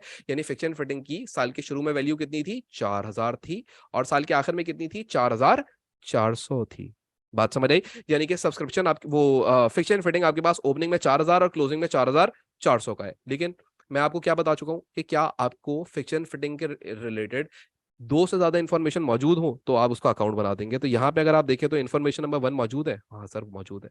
क्या इन्फॉर्मेशन 2 सीडी बैलेंस भी मौजूद है, हाँ सर। ठीक है, हमेशा याद रखिएगा ये जो ओपनिंग डेट होती है ये बीडी बैलेंसेस होते हैं और जो क्लोजिंग डेट होती है वो सीडी बैलेंसेस होते हैं। और जब भी बैलेंस शीट बनती है ना तो वो सीडी बैलेंसेस के ऊपर बनाई जाती है। ठीक है, SOFP। और जो क्लोजिंग बैलेंसेस के ऊपर आप हमेशा बैलेंस शीट बनाते हैं। ठीक हो गया। अच्छा, अब अगर आप नोटिस करें यहाँ पे आके देखें तो क्या एक और इन्फॉर्मेशन आपको नजर आ रही है कि फिक्स एंड फिटिंग्स आपने खरीदा भी था? क्या 3 इन्फॉर्मेशन नजर आ रही है? देखो, फिक्स फिटिंग का ओपनिंग भी गिवन है, फिक्स फिटिंग का क्लोजिंग भी गिवन है, फिक्स फिटिंग बैंक अकाउंट के अंदर भी लिखा हुआ है कि आपने एक और खरीदा। डन। अब आपको करना क्या पड़ता है, अब सुनिएगा जरा। ये फिक्स फिटिंग्स का जो अकाउंट है ना, ये क्यों बनाओगे याद रखिएगा आप जरा, मैं आपको एक दफा बता देता हूँ। सिंगल एंट्री वैसे आप देख के आ चुके हैं, बट ये मैं दोबारा रिवाइज करवा रहा हूँ। सिंगल एंट्री में भी ऐसे ही काम होता है, इधर भी ऐसे ही काम होता है। यहाँ पे हम बनाते हैं net book value account, fix and fittings का नेट बुक वैल्यू का अकाउंट। नेटबुक वैल्यू का अकाउंट इसलिए बनाया जाता है इन टॉपिक के अंदर, सिंगल एंट्री और नॉन प्रॉफिट ऑर्गेनाइजेशन के टॉपिक के अंदर, टू कैलकुलेट डेप्रिसिएशन एक्सपेंस। ये इन टॉपिक्स के अंदर इस अकाउंट का काम क्या है, डेप्रिसिएशन एक्सपेंस कैलकुलेट करने के लिए इन टॉपिक्स के अंदर। ठीक है, इसका असल मकसद तो क्लोजिंग नेटबुक वैल्यू निकालना है, बट असल में इन टॉपिक्स के अंदर सिंगल एंट्री और नॉन प्रॉफिट ऑर्गेनाइजेशन के अंदर इस अकाउंट को क्यों बनाया जाता है, ताकि हम डेप्रिसिएशन मालूम कर सके। तो अभी अकाउंट बनेगा कैसे? सबसे पहले आप यहाँ पे लिखोगे बैलेंस BD और यहाँ पे लिखोगे बैलेंस CD। अब ये एक रफ अकाउंट है क्योंकि ये बनाना नहीं है, बट कैलकुलेशन के लिए तो चाहिए होगा, तो हम ऐसी कैलकुलेशन करोगे। अब अगर आप ओपनिंग में देखो तो ओपनिंग में आपके पास जो फिक्सर्स एंड इक्विपमेंट था 4000 का था, क्लोजिंग में 4400 का था। तो रिकॉर्ड कर लेंगे 4000 का ओपनिंग में था, 4400 का क्लोजिंग में। बात समझ आई? उसके बाद फिर अगली चीज देखिएगा तो आप लोगों ने एक परचेज करा था बैंक अकाउंट से पैसा देके, और जो आपने एक नया एडिशन करा था, तो वो जो आपका एडिशन था ना वो था आपका लेट सपोज 11,000। ठीक है, कितना, सॉरी 1100 का। ठीक है, तो यहाँ पे रिकॉर्ड कर लेंगे 1100 का एक एडिशन हुआ है। और अगर कोई डिस्पोजल हो जाता, अगर कोई हम एसेट बेच देते, तो जो एसेट बिकता ना उसकी भी नेट बुक वैल्यू यहाँ रिकॉर्ड की जाती। क्या रिकॉर्ड की जाती? Net book value. और फिर यहाँ से आप एक बैलेंसिंग फिगर बना लेंगे और वहां से आपको पता लग जाएगी आपकी डेप्रिसिएशन एक्सपेंस। Depreciation expense. तो अब ये डेप्रिसिएशन एक्सपेंस आप कैसे कैलकुलेट करेंगे? बड़ा सिंपल है। इस बार एक्स किस साइड पे? सर इस बार एक्स क्रेडिट साइड पे, इस बार एक्स इधर है, तो बेटा पहले ऑपोजिट साइड का टोटल निकाल लो। टेंशन क्यों लेते हो? दिस प्लस दिस, दो ही तो चीजें। और उसमें से माइनस कर दो सीडी बैलेंस, उसमें से माइनस कर दो सीडी बैलेंस, तो आपको पता लग जाएगा कि आपका डेप्रिसिएशन कितना है। कैलकुलेट करो और जल्दी से बताओ कितना आंसर आ रहा है। बताओ कितना आंसर आ रहा है? 700 का। तो 700 रिकॉर्ड कर देंगे। डन हो गई बात, क्लियर। उसके बाद एक और चीज देखते हैं सवाल के अंदर, आगे बढ़ते हैं अगली चीज। अब देखो आपको क्या दिया हुआ है, रेंट ऑफ क्लब रूम। अब ये रेंट ऑफ क्लब रूम को अगर आप नोटिस करें तो रेंट ऑफ क्लब रूम का प्रीपेड गिवन है, एक information. Rent of club room का अक्रूड गिवन है, दूसरी इंफॉर्मेशन। और रेंट ऑफ क्लब रूम आपने बैंक अकाउंट से कुछ पेमेंट भी करी है, तीन इंफॉर्मेशन। क्या आपको तीन इंफॉर्मेशन नजर आ रही है? सर दोबारा दिखाएं। बेटा पहली इंफॉर्मेशन देखो, ओपनिंग बैलेंस तो था नहीं लेकिन क्लोजिंग था, तो एक इंफॉर्मेशन। फिर अक्रूड का ओपनिंग था, दो इंफॉर्मेशन। और फिर इसी तरीके से तीसरी इंफॉर्मेशन क्लब हाउस की बैंक से पेमेंट। क्या तीन इंफॉर्मेशन हो गई? अब इस तीन इंफॉर्मेशन का आपने क्या करना है, अकाउंट बना देना है। तो आओ अकाउंट बना देते हैं। सर इस बार कौन सा अकाउंट बनेगा? बेटा rent of club room income है या एक्सपेंस है? Sir expense. तो एक्सपेंस के लिए आप लोगों को मैंने क्या सिखाया था, क्या टर्म यूज करनी है? अरे सर ये जो रेंट है ना, रेंट ऑफ क्लब रूम, ये एक एक्सपेंस का अकाउंट है। और सर एक्सपेंस के अकाउंट के लिए आपने जो टर्मिनोलॉजी यूज करवाई थी वो क्या थी? किसी को याद है? कोई मुझे बता सकता है कि क्या टर्म यूज करते थे हम एक्सपेंस का अकाउंट बनाने के लिए? किसी को? किसी को? अभी पूरा टॉपिक पढ़ के आ रहे हो तुम सब लोग, बोल रहे थे कि हम लोग सारे लेक्चर्स देखे मैं पिछले वाले। तो बताओ कि क्या टर्म यूज करते थे हम एक्सपेंस का अकाउंट बनाने के लिए? नहीं पता? किसी को भी नहीं पता इतने सारों में से? सुनो, PAAP, पाप। क्या टर्म यूज करोगे? पाप। सर मतलब बेटा इधर लिखोगे प्रीपेड, इधर लिखोगे अक्रूड, इधर लिखोगे प्रीपेड, इधर लिखोगे, ओ सॉरी, इधर लिखोगे अक्रूड और इधर लिखोगे प्रीपेड। ठीक है, अक्रूड। सुनो भाई, देखो क्या बन रहा है। P A A P, पाप। ठीक हो गया। अब याद रखिएगा जब भी एक्सपेंस होता है तो उसके अंदर बैंक की वैल्यू किधर आती है, एक्सपेंस के अकाउंट के अंदर, डेबिट साइड पे, और ऑपोजिट साइड से इनकम एंड एक्सपेंडिचर की वैल्यू पता लग जाएगी, इनकम स्टेटमेंट या इनकम एंड एक्सपेंडिचर की वैल्यू। अभी हम एनपीओ का सवाल कर रहे हैं तो यहाँ लिखेंगे income and expenditure. Sir income का अकाउंट देखें तो बैंक किधर आया था, क्रेडिट साइड पे, क्योंकि बेटा ये इनकम का अकाउंट था। यहाँ पे बैंक की साइड पे आ रहा है डेबिट साइड पे, क्योंकि ये एक्सपेंस का अकाउंट है। जब भी तुम कोई एक्सपेंस करते हो तो एंट्री क्या बनती है सर, एक्सपेंस डेबिट हो जाता है, खुद ही मुंह से बोल रहा हूँ, एक्सपेंस डेबिट हो जाता है और बैंक क्रेडिट हो जाता है। तो एक्सपेंस के अकाउंट में बैंक की साइड पे आएगा सर, डेबिट साइड पे आएगा। ठीक है, समझ आ गई वाली बात। अब सुनो जरा बात को गौर से। अगर तुम रेंट ऑफ क्लब रूम के बारे में देखना शुरू करो उधर सवाल में, तो रेंट ऑफ क्लब रूम का पहले तुम्हें प्रीपेड दिया हुआ है, प्रीपेड ओपनिंग दिया हुआ है या क्लोजिंग। सर जो हमें प्रीपेड दिया हुआ है ना, वो तो दिया हुआ है सर, ये रहा। प्रीपेड हमें दिया हुआ है क्लोजिंग कितने का, 50 का। तो प्रीपेड में आके पी में आके लिख लो 50 का अमाउंट। फिर उसके बाद वापस चले जाओ सवाल के अंदर, और अगर तुम देखो तो अक्रूड कितने का दिया हुआ है सर, 70 का। बेटा ओपनिंग दिया हुआ है या क्लोजिंग, सर ओपनिंग दिया हुआ है 70 का, तो बेटा अक्रूड में 70 ऐड कर दो। फिर उसके बाद सर बैंक की वैल्यू कहां से पता लगेगी, बेटा सवाल के अंदर आओ और बैंक अकाउंट देखो। क्या इन्फॉर्मेशन नंबर 3 आपको गिवन है 2000 का, आपने रेंट ऑफ क्लब रूम पे करा है, यस सर, तो ये 2000 इधर रिकॉर्ड कर लो। और फिर आपको क्या पता लग जाएगा, इनकम एंड एक्सपेंडिचर का वैल्यू। जल्दी से कैलकुलेट करो और बेटा मुझे बताओ कितना आ रहा है। सर इस बार एक्स किधर है, बेटा इनकम एंड एक्सपेंडिचर की वैल्यू निकालनी है ना इस बार आप लोगों ने, है ना, यही वैल्यू निकालनी है ना, ये वैल्यू निकालनी है ना, इसका मतलब एक्स इधर है। ठीक है, तो पहले आप कैलकुलेटर में क्या करोगे, ऑपोजिट साइड, यानी कि सिर्फ इधर बैंक ही लिखा हुआ है, तो बैंक प्लस करो, फिर उसमें से 70 माइनस कर दो और उसमें से 50 माइनस कर दो, तो एक आंसर आ जाएगा। वो कितना आंसर आ रहा है जरा मुझे बता दो, 2000 माइनस 50 माइनस 70, बताओ कितना आंसर आ रहा है, 1880। ठीक हो गया, क्लियर। ये एक्सपेंस का अकाउंट भी समझ आ गया कैसे बनेगा, एक्सपेंस का अकाउंट भी, ये सब आप बना रहे हैं, मैं ये अज्यूम कर रहा हूं अभी क्योंकि मेरे सामने नहीं बैठे हुए हो, लेकिन ये जितने भी हैं आज देख रहे हैं या फ्यूचर में कभी देख रहे होंगे, तो ये आप बना रहे हो तो आपको समझ आएगा, सिर्फ ये फिल्म देख के नहीं समझ आएगा। ठीक है, अच्छा भाई, फिर उसके बाद हम आगे बढ़ते हैं सवाल के अंदर, अगली चीज देखते हैं, अगली चीज क्या लिखी हुई है। अगली चीज लिखी हुई है ऑपरेटिंग एक्सपेंसेस। अब अगर आप ऑपरेटिंग एक्सपेंसेस देखें तो ऑपरेटिंग एक्सपेंसेस का ओपनिंग और क्लोजिंग दोनों दिया हुआ है, यानी कि इन्फॉर्मेशन नंबर 1 भी दी हुई है, BD balance, information number 2 CD balance, और फिर ऑपरेटिंग एक्सपेंसेस की एक और इन्फॉर्मेशन भी दी हुई है, बैंक अकाउंट से पेमेंट करी हुई है, 3 इन्फॉर्मेशन। तो ऑपरेटिंग एक्सपेंस एक और एक्सपेंस का अकाउंट बन जाएगा, तो ऑपरेटिंग एक्सपेंस का अकाउंट हम यही बना देते हैं आपके लिए। ठीक है, ऑपरेटिंग एक्सपेंस, जरा सुनिएगा, ऑपरेटिंग एक्सपेंस। सर ये बिल्कुल वैसी बनेगा जैसे रेंट का बनाए, हाँ। तो सर इसका मतलब हम यहाँ लिखेंगे पी, यहाँ लिखेंगे ए, यहाँ लिखेंगे ए, यहाँ लिखेंगे पी, इधर बैंक की वैल्यू पुट करेंगे और ऑपोजिट अकाउंट से इनकम एक्सपेंडिचर की वैल्यू पता लग जाएगी।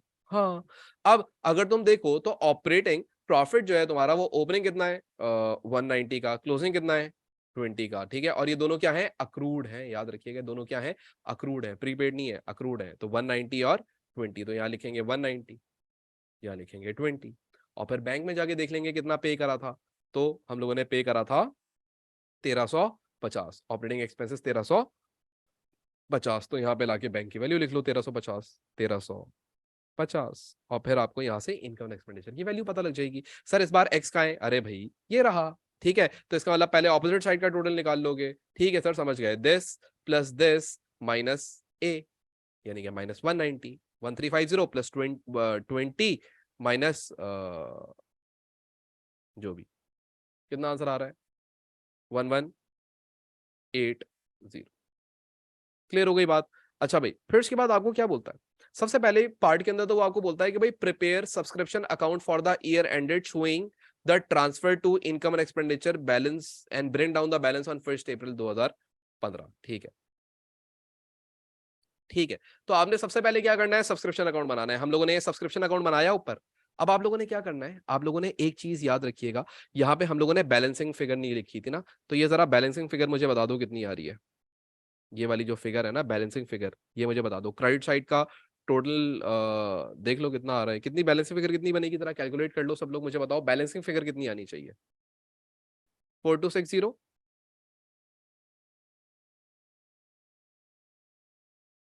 बाकी लोग भी देख लें, 4260 कैसे आ रही है, एक दफा चेक भी कर लेता हूँ प्लस करके। सब लोग आंसर्स दें जल्दी जल्दी बेटा, इंतजार नहीं किया करें सबका, दूसरे आंसर देंगे तो हम वही कॉपी पेस्ट मार देंगे। कैलकुलेट करो।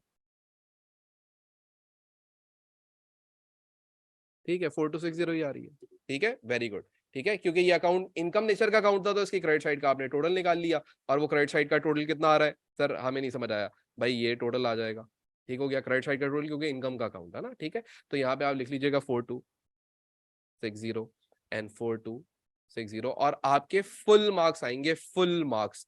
एक मार्क नहीं कट सकता, एक मार्क नहीं कट सकता अगर आपने ये अकाउंट बिल्कुल इस तरीके से बनाया हो जैसा अब आपकी स्क्रीन के सामने ये फाइनल फॉर्म में नजर आ रहा है। क्लियर हो गया? आगे देखते हैं अगली चीज क्या मांगी हुई थी उसने हमसे। अगली चीज उसने हमसे मांगी हुई थी कि भाई इनकम एंड एक्सपेंडिचर अकाउंट बना दो। अच्छा, अब इस सवाल के अंदर रिफ्रेशमेंट अकाउंट नहीं है। सर रिफ्रेशमेंट अकाउंट कैसे नहीं है बेटा? क्योंकि कोई इन्वेंट्री नहीं है और कोई सेल ऑफ रिफ्रेशमेंट वगैरह के बारे में कुछ भी नहीं कहा हुआ।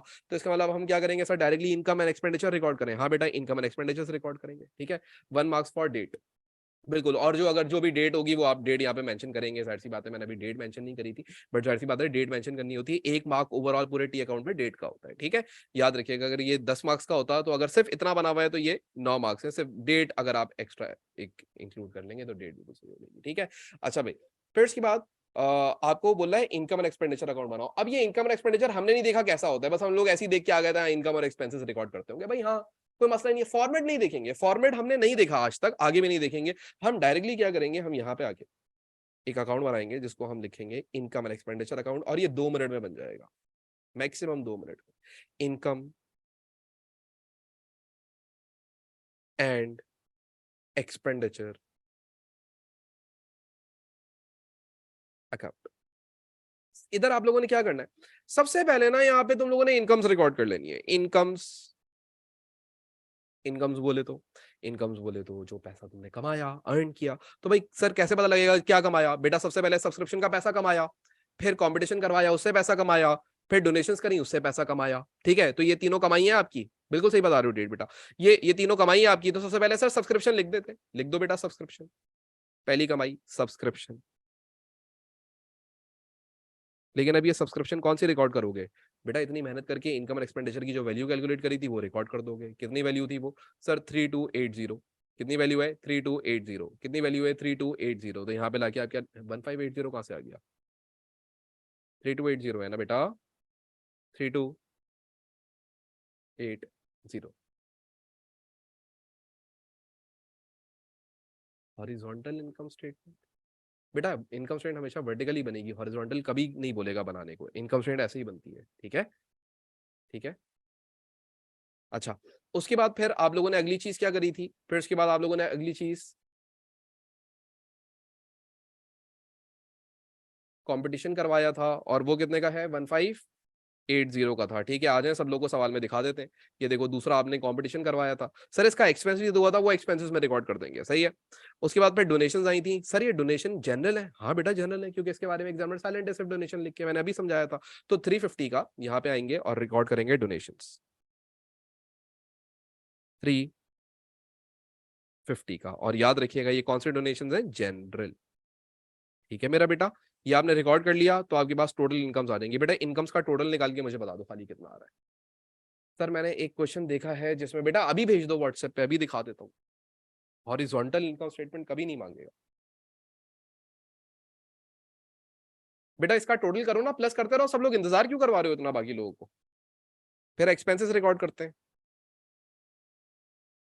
2 3, ये इतने डिफरेंट आंसर्स क्यों आ रहे हैं सबके? बेटा ये तीनों प्लस करना है सीधा सीधा कैलकुलेटर पे लिख के।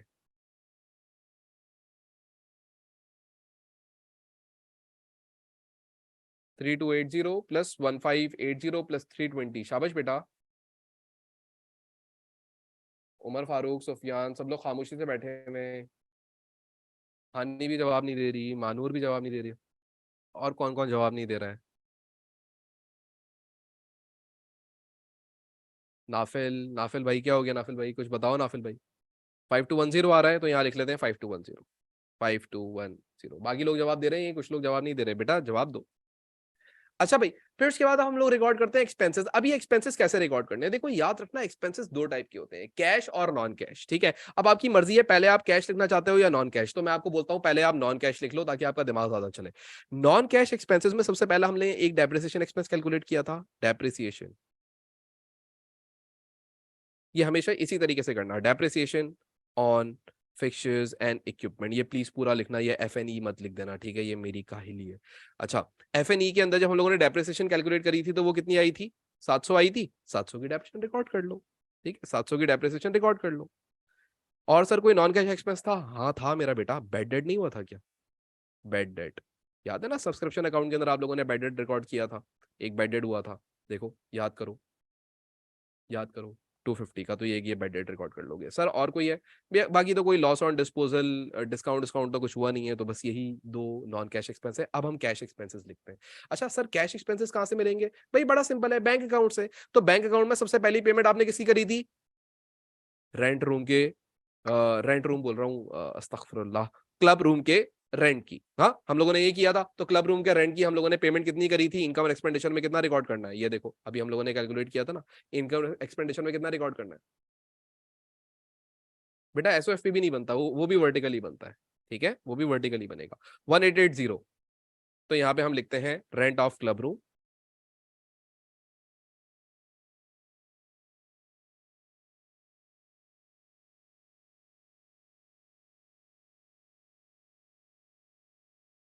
अगला एक्सपेंस देखते हैं।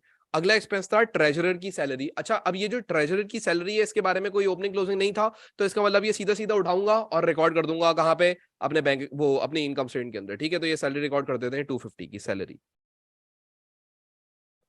250 की। ये सब ध्यान देना, मेरे साथ साथ चलना सब लोग, ठीक है।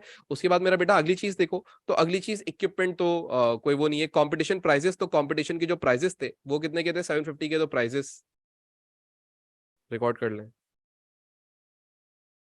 750 के प्राइसेस आ गए कंपटीशन के, ठीक है। फिर उसके बाद आप लोगों ने क्या खर्चा किया था? फिर आप लोगों ने कुछ ट्रैवलिंग एक्सपेंस खर्चा किया था। तो जो ट्रैवलिंग एक्सपेंस था वो 1900 का था, ठीक है। ट्रैवलिंग एक्सपेंस 1900 का, तो वो रिकॉर्ड कर लेंगे। फिर उसके बाद अगला एक्सपेंस जो था हमारा, वो कौन सा था? अगला एक्सपेंस था हमारा ऑपरेटिंग एक्सपेंसेस। और ऑपरेटिंग एक्सपेंसेस की तीन इन्फॉर्मेशन दी, तो हमने अकाउंट बनाया था। तो अब ऑपरेटिंग एक्सपेंसेस का अकाउंट हम लोगों ने उधर ही बनाया था क्वेश्चन में, ठीक है। ये रहा। तो ऑपरेटिंग एक्सपेंसेस का कितना रिकॉर्ड करना है इनकम एक्सपेंडिचर अकाउंट के अंदर? 1180। तो यहाँ पे रिकॉर्ड कर लेंगे 1180, ठीक है। तो ऑपरेटिंग एक्सपेंसेस 1180। बेटा इन सबका टोटल निकाल लो, कितना बन रहा है?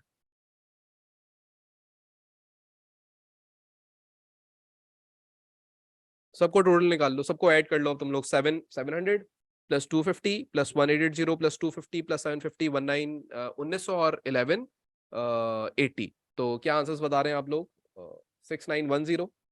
बाकी लोग भी देख लें, यही आंसर आ रहा है, 6910 आ रहा है। इसका मतलब एक्सपेंसेस ज्यादा होगा या आपकी इनकम से, तो जो आंसर आएगा वो डेफिसिट आएगा, ठीक है। ठीक है, तो अब मुझे बताओ डेफिसिट कितने का आ रहा है? डेफिसिट मतलब लॉस। लॉस कितने का आ रहा है वो कैसे निकालोगे? जो भी तुम्हारी इनकम्स थी 5210 की, उसमें से माइनस कर दोगे एक्सपेंसेस को 6910 के। तो कितना आंसर आ रहा है? 1700।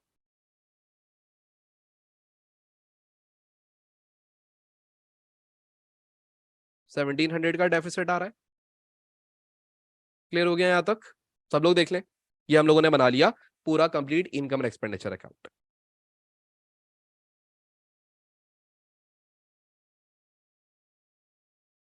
अच्छा भाई, अब सीन ऐसा है कि हम लोग जब ये बना चुके हैं इनकम एंड एक्सपेंडिचर अकाउंट, तो अब हम लोगों का लास्ट काम होता है, जो कि हम लोगों ने क्या करना है, स्टेटमेंट ऑफ फाइनेंशियल पोजीशन बनानी है, ठीक है। अब ये स्टेटमेंट ऑफ फाइनेंशियल पोजीशन क्या है? Balance sheet.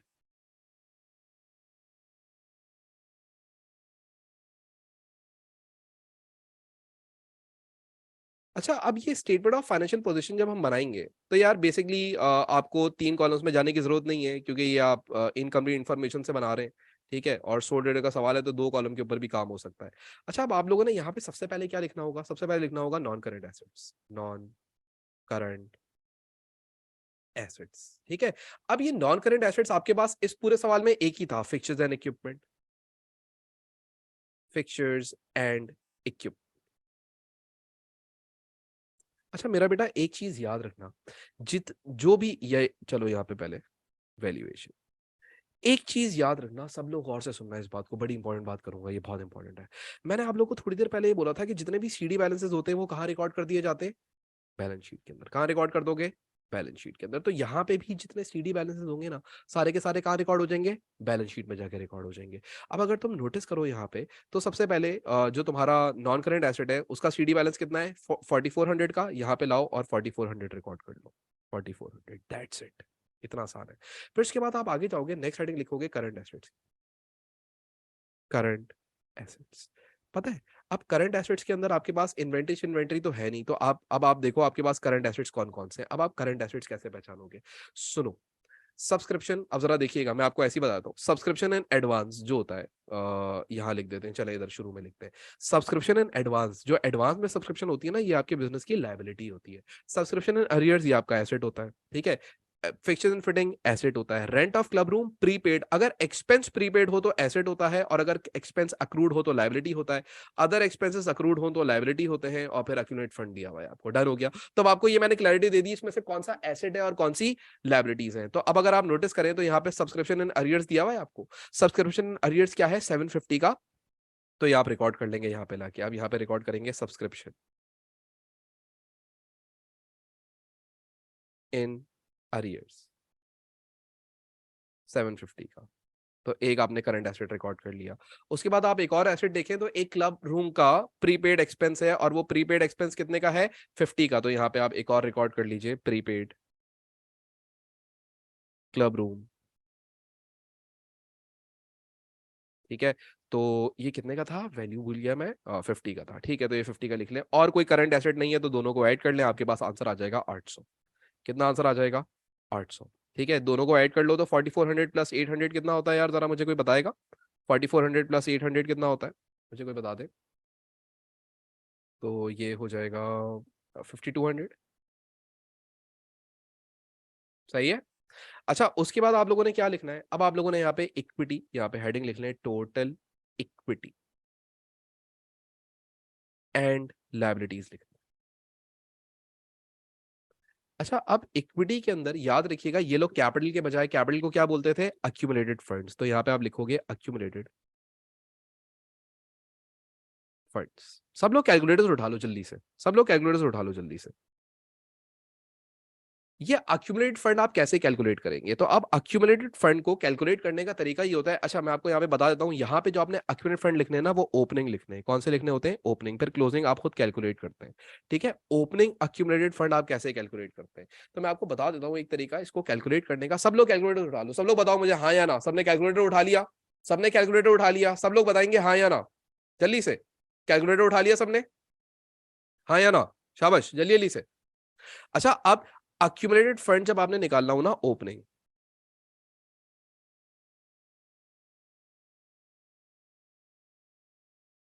तो आप लिखोगे opening assets minus opening liabilities.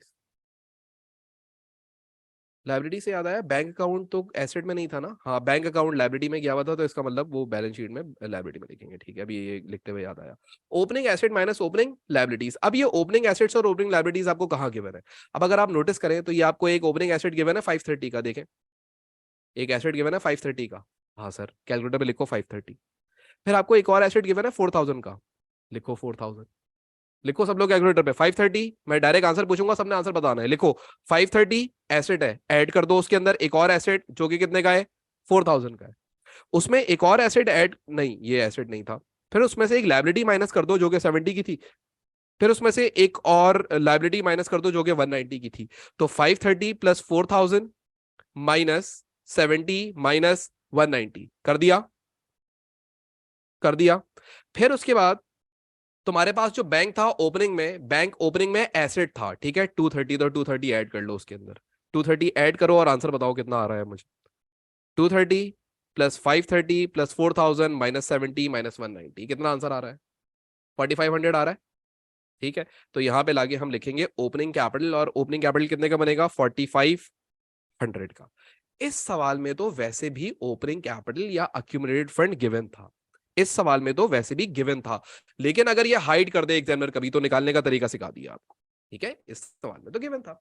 अच्छा, उसके बाद फिर हमें सरप्लस हुआ था या डेफिसिट हुआ था वो रिकॉर्ड करेंगे यहाँ पे। तो हमें डेफिसिट हुआ था, याद है हम लोग जब सवाल सॉल्व कर रहे थे, तो सवाल को सॉल्व करते हुए हमें डेफिसिट हुआ था कितने का, 1700 का। तो यहाँ पे लाके हम डेफिसिट रिकॉर्ड करेंगे 1700 का। अब डेफिसिट एक लॉस है 1700 का, तो 1700 यहां से क्या हो जाएगा, माइनस हो जाएगा। ठीक है, और कोई ड्राइंग स्ट्राइंग तो होती नहीं है, तो आपके पास अक्यूमुलेट फंड का क्लोजिंग आ जाएगा। तो क्लोजिंग निकाल लो कितना आ रहा है अक्यूमुलेट फंड का, 4500 में से माइनस कर दो 1700। ठीक है, कोई डोनेशन वगैरह कुछ भी कैपिटलाइज नहीं हो रहा था, लाइफ टाइम सब्सक्रिप्शन भी नहीं थी, कुछ भी नहीं था, तो अब बस यहाँ तक इतनी बात है। माइनस कर दो, कितना आंसर आ रहा है, 1700 माइनस करो 2800। ठीक है, तो 2800 आ गया आपके पास। अब आपने क्या करना है, करंट लायबिलिटीज लिखनी है। अब करंट लायबिलिटीज जो है ना, सॉरी ब्लैक से ही कर दो, करंट लायबिलिटीज।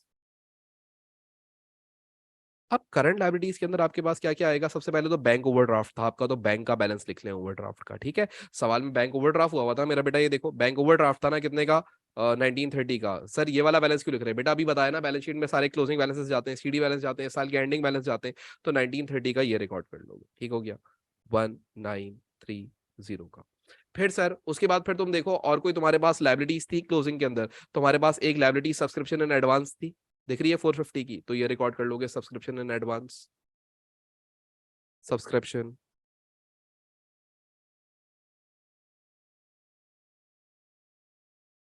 In advance. ठीक है, 450 का। सर उसके अलावा और कोई लाइबिलिटी, बेटा यहाँ पे देखो दो और लाइबिलिटीज गिवन थी, लेकिन उसके अंदर से खाली एक ही हमारे पास क्लोजिंग में गिवन है, और वो क्या है, ऑपरेटिंग एक्सपेंसेस अक्रूड। ठीक है, तो अदर एक्सपेंसेस अक्रूड भी लिख लेते हैं, अक्रूड एक्सपेंसेस। यार ये अक्रूड एक्सपेंसेस दिए हुए कितने के थे, 20 के। ठीक है, तो यहाँ पे हम 20 लिख लेते हैं। ठीक है, 20 लिख लेते हैं। अब इन सबको आपस में ऐड कर लो, मुझे आंसर बताओ कि सबको ऐड करके ऐड लेस करके कितना, वो ऐड ही करना है इसमें तो सबको। तो 2800 प्लस 1930 प्लस 450 प्लस 20, कितना आंसर आ रहा है, सब लोग कैलकुलेट करो जरा, आप बताओ कितना आंसर आ रहा है। ये आपके आ गए थे टोटल एसेट्स, सब लोग कैलकुलेट करो, आंसर बताओ, सब ऐड लेस करके ऐड ही करना है अब तो। 2800 प्लस 1930 प्लस 450 प्लस 20, ठीक है 5200 ही आ रहा है। ठीक है, तो यहाँ पे आप लिख लो 5200। ठीक है, और इसको हम बोलेंगे टोटल एंड लायबिलिटी। ठीक हो गया, और अगर आप देखें इसको, तो ये आपका सवाल यहाँ पे पूरा कंप्लीटली बैलेंस हो गया। क्लियर हो गई बात यहाँ तक सबको, ये बात समझ आई सबको कि बैलेंस शीट कैसे बनी है, और सारी चीजें जो भी सीडी बैलेंसेस से मैंने उठाया और बैलेंस शीट के अंदर लाके लिखना शुरू कर दिया, और मैंने ज्यादा कोई टेंशन नहीं ली, ज्यादा कुछ नहीं सोचा। ठीक हो गया,